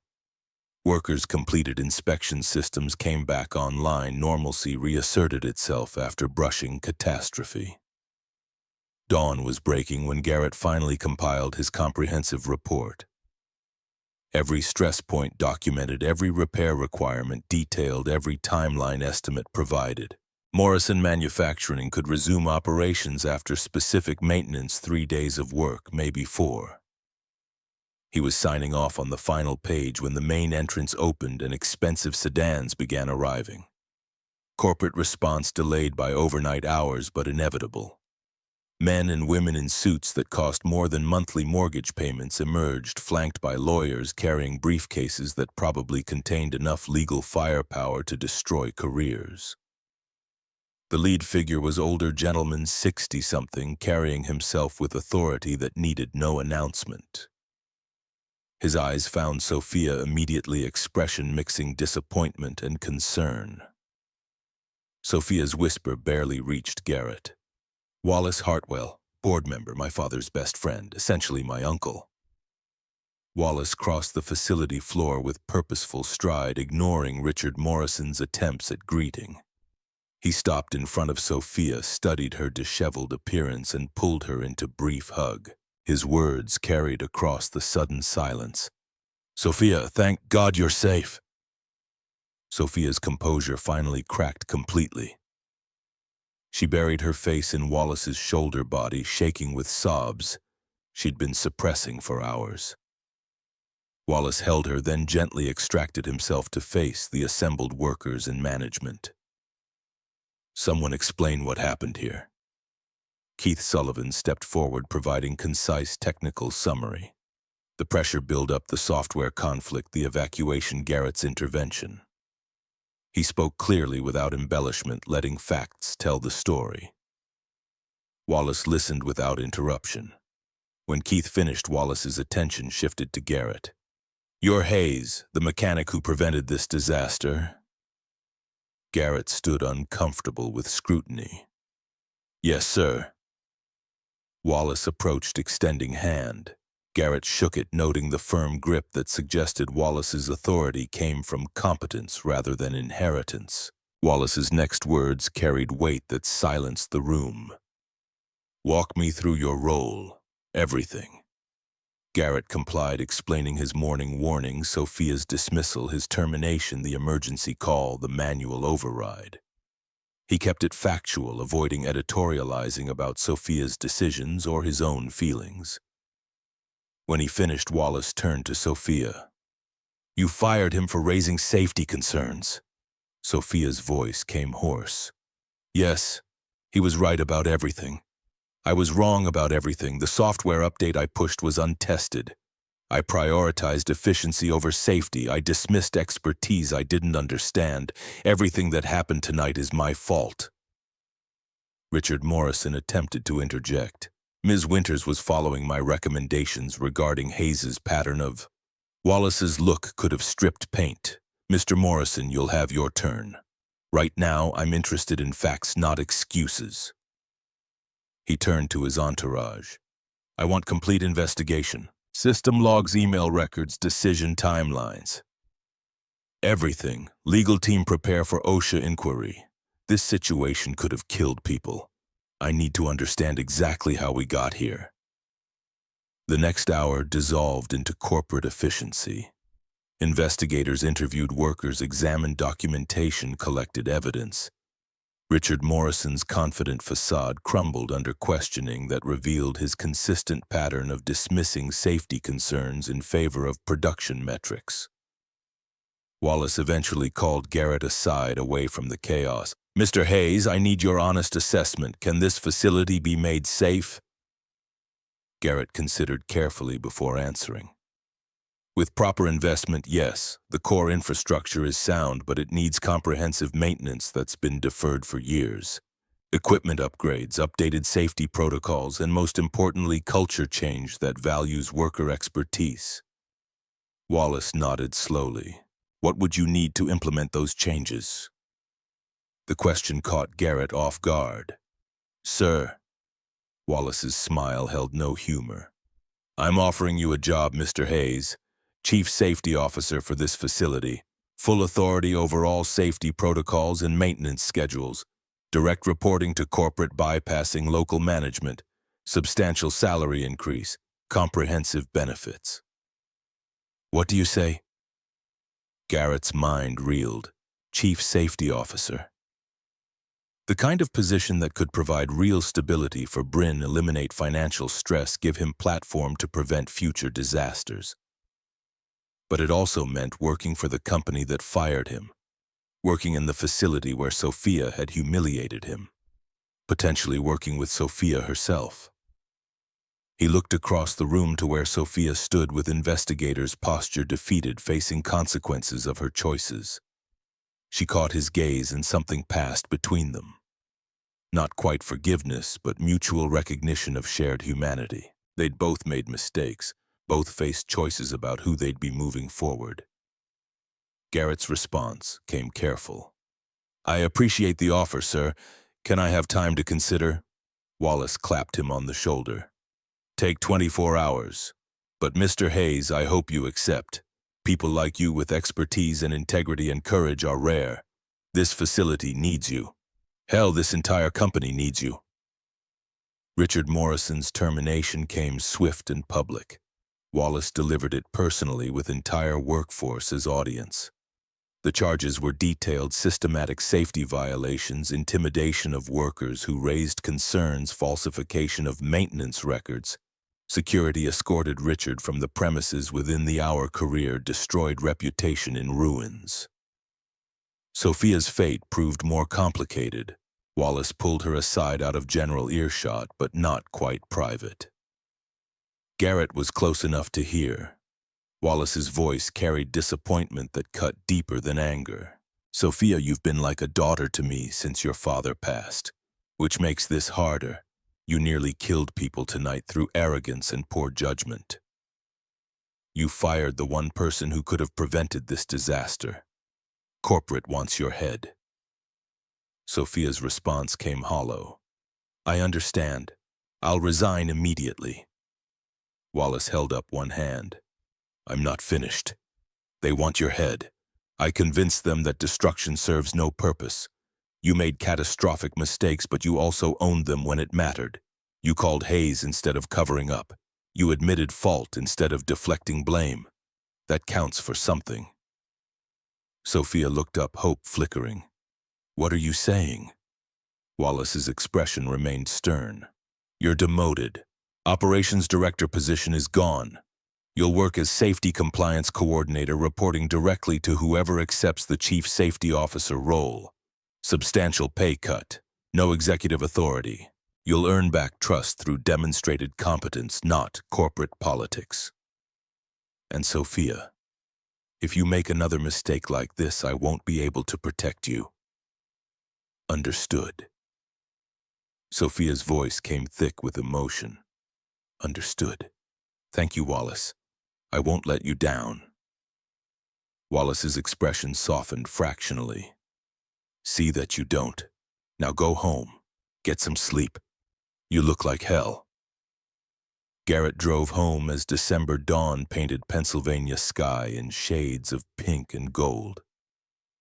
The familiar route felt different, somehow transformed by exhaustion and adrenaline crash and profound relief at being alive to see another morning. Bryn met him at the door, having apparently stationed herself there for hours despite Eleanor's attempts to get her back to bed. She launched herself at him with 7-year-old abandoned arms wrapping around his waist with desperate strength. Her voice came muffled against his jacket. You came back! Garrett lifted her, ignoring protesting muscles. Always, princess, always. Eleanor gathered her things, refusing Garrett's attempts to pay her for overnight babysitting. You take care of that girl and yourself. Get some rest. Garrett carried Bryn to the couch, both of them collapsing into cushions that felt like clouds after concrete floors and industrial metal. Bryn curled against his side, small body still trembling slightly. Her question came quiet. Did you save people, Daddy? Garrett kissed the top of her head. Yeah, baby, I did. Bryn's next words nearly destroyed him. Mommy would be proud. Garrett's arms tightened around his daughter, tears he'd been suppressing finally breaking through. I hope so, princess, I really hope so. They fell asleep, their father and daughter, on second-hand couch in rental house, safe and together and alive. Outside, the world continued turning. Inside, nothing else mattered. 3 months elapsed in blur of activity. Garrett accepted the chief safety officer position after negotiating one critical condition. Full authority meant exactly that, with no management override capabilities. Wallace Hartwell agreed immediately, putting the terms in writing with legal language that ensured compliance. The transformation of Morrison Manufacturing's safety culture became Garrett's consuming focus. He implemented anonymous reporting systems so workers could flag concerns without fear of retaliation. Mandatory safety drills taught emergency protocols. Equipment maintenance moved from deferred expense to essential investment. Most importantly, expertise got valued over hierarchy. A mechanic's warning carried equal weight to executive opinion. Production actually improved. Fewer accidents meant less downtime. Properly maintained equipment operated more efficiently. Workers who felt heard and valued engaged more fully with their responsibilities. Sophia fulfilled her demotion with unexpected grace. She arrived early, stayed late, and approached every task with meticulous attention that suggested genuine commitment to redemption. The designer suits disappeared, replaced by practical work clothes suitable for facility inspections. The imperious attitude vanished, replaced by humility that came from confronting her own catastrophic fallibility. She took online courses in industrial safety, earning certifications that weren't required but demonstrated serious intent. She studied pressure systems, mechanical engineering, all the technical knowledge her MBA had skipped. And she listened to Garrett, to Travis, to every mechanic and technician who'd spent years building practical expertise. Garrett watched her transformation with complex feelings. Part of him remained angry about that termination, the humiliation, the dismissal of his expertise. But larger part recognized genuine change. Sophia wasn't performing rehabilitation for corporate benefit. She was fundamentally reworking her understanding of value, competence, and what mattered. They worked together frequently, professional relationship that gradually became something resembling friendship. Garrett explained system operations. Sophia absorbed information like desperate student. When she made mistakes, and she made plenty, she admitted them immediately, asking how to improve rather than defending ego. Late one December evening, 3 months almost to the day after the crisis, Garrett sat in his office reviewing safety audits. The office itself remained modest. He'd refused corporate's offer of executive suite, preferring workspace adjacent to the factory floor where he could hear operations and respond immediately to concerns. Knock on the door interrupted his concentration. Sophia stood in the doorway holding comprehensive safety audit she'd completed independently. Her voice carried nervous uncertainty. "Do you have a minute? I wanted you to review this before I submit it to Wallace." Garrett gestured to the chair across from his desk. Sophia sat, handing him the tablet with her report. He read carefully, noting the thoroughness, the attention to detail, the thoughtful recommendations. The work was genuinely excellent, not just adequate, but showing real understanding of safety principles. He looked up. "This is really good, Sophia." Relief flooded her features. "Really, you're not just being nice." Garrett's smile came genuine. "I'm not known for being nice. This is solid work. You've learned a lot." Sophia's expression shifted, vulnerability replacing professional mask. "I had a good teacher." The moment stretched, weighted with things unsaid. 3 months of working together, of rebuilding trust, of recognizing shared humanity beneath professional roles. Something had shifted between them gradually and almost imperceptibly, until suddenly it felt significant. Sophia broke the silence first. "Garrett, can I ask you something personal?" He set down the tablet. "Go ahead." She took a breath, gathering courage. "Would you... this is probably inappropriate given our working relationship, but would you have dinner with me? Not work dinner, just dinner." The question hung between them. Garrett's first instinct was to list all the complications. Workplace dynamics, their history, the disaster that had defined their relationship, the fundamental differences in their backgrounds and circumstances. But then he thought about Sarah, about her death, about 3 years of putting his own life on hold while raising Bryn alone. About how Sophia had genuinely changed, had done the hard work of becoming a better person. About how life was short and second chances were rare and happiness mattered. His response came slower than intended. "I'd like that, but I have one condition." Sophia straightened, bracing for rejection. "What's that?" Garrett's smile widened. "Bryn comes too, at least the first time. If you're going to be part of my life, you need to understand what that means. I'm a package deal." Sophia's face transformed, anxiety melting into genuine joy. "I'd love to meet Bryn properly, as myself, not as the woman who fired her father." They arranged dinner for Saturday evening. Garrett spent the next 2 days alternating between anticipation and anxiety. He told Bryn, carefully framing it as friendly dinner, nothing more. But Bryn's knowing smile suggested she understood exactly what this meant. Saturday arrived cold and clear. Garrett helped Bryn pick out her favorite dress, purple with silver stars, saved for special occasions. She was vibrating with excitement, asking questions faster than he could answer. The doorbell rang at 6 p.m. precisely. Garrett opened it to find Sophia transformed from corporate executive into something softer, more accessible. Casual dress instead of designer suit. Minimal makeup, hair down instead of severely pulled back. She held flowers, simple daisies, not expensive roses, and looked genuinely nervous. Bryn appeared at Garrett's elbow studying Sophia with 7-year-old directness. "You're prettier than on TV."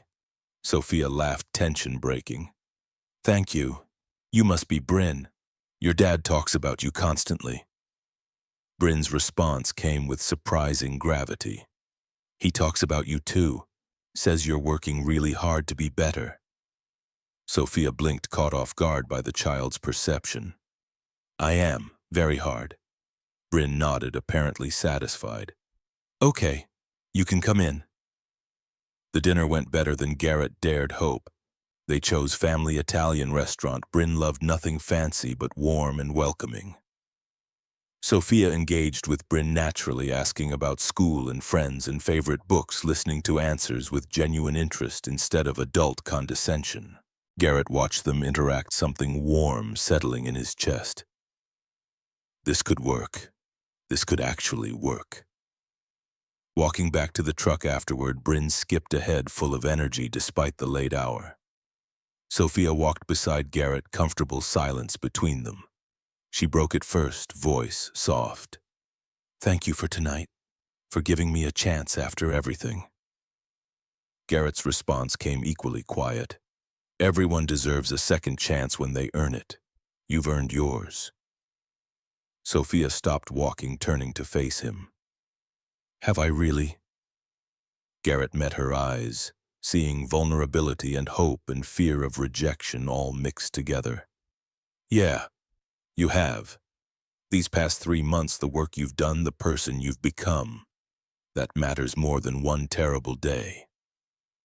Something shifted in Sophia's expression. She stepped closer, hand reaching up tentatively toward his face. "Garrett, I need you to know something. This isn't gratitude. It's not guilt or obligation. You're one of the most remarkable people I've ever met. And I'd like to see where this goes, if you want that too." Garrett's heart hammered. He thought about all the reasons this was complicated, all the ways it could go wrong. Then he thought about Sarah's final words, about him being good man, about showing Bryn courage, about not letting fear prevent living. His hand covered Sophia's where it rested against his cheek. "I want that too," Bryn's voice carried from ahead. "Dad, are you guys kissing? Because that's gross." They both laughed, moment broken, but something important established. Sophia's hand slipped into Garrett's fingers, intertwining naturally. They walked back to the truck together, Bryn chattering about dessert, Sophia and Garrett stealing glances that spoke volumes. At the truck, Sophia kissed Garrett's cheek gently before heading to her own car. Her parting words carried warmth. "Good night, Garrett. Thank you for tonight, for everything." Garrett watched her drive away, feeling lighter than he had in years. Bryn climbed into the truck, grinning with 7-year-old satisfaction. Her observation came smug. "You like her?" Garrett couldn't deny it. "Yeah, kiddo. I think I do." Bryn's approval was immediate. "Good. She's nice now, and she makes you smile the way Mommy did in pictures." Back home, after Bryn was asleep, Garrett stood in the living room looking at photos of Sarah. Guilt tried to surface, feeling something for another woman after years of grief, but it couldn't quite take hold. His voice came whisper quiet. "I hope you'd understand, Addie. I hope you'd approve. Bryn needs to see me happy, needs to know life continues, and Sophia.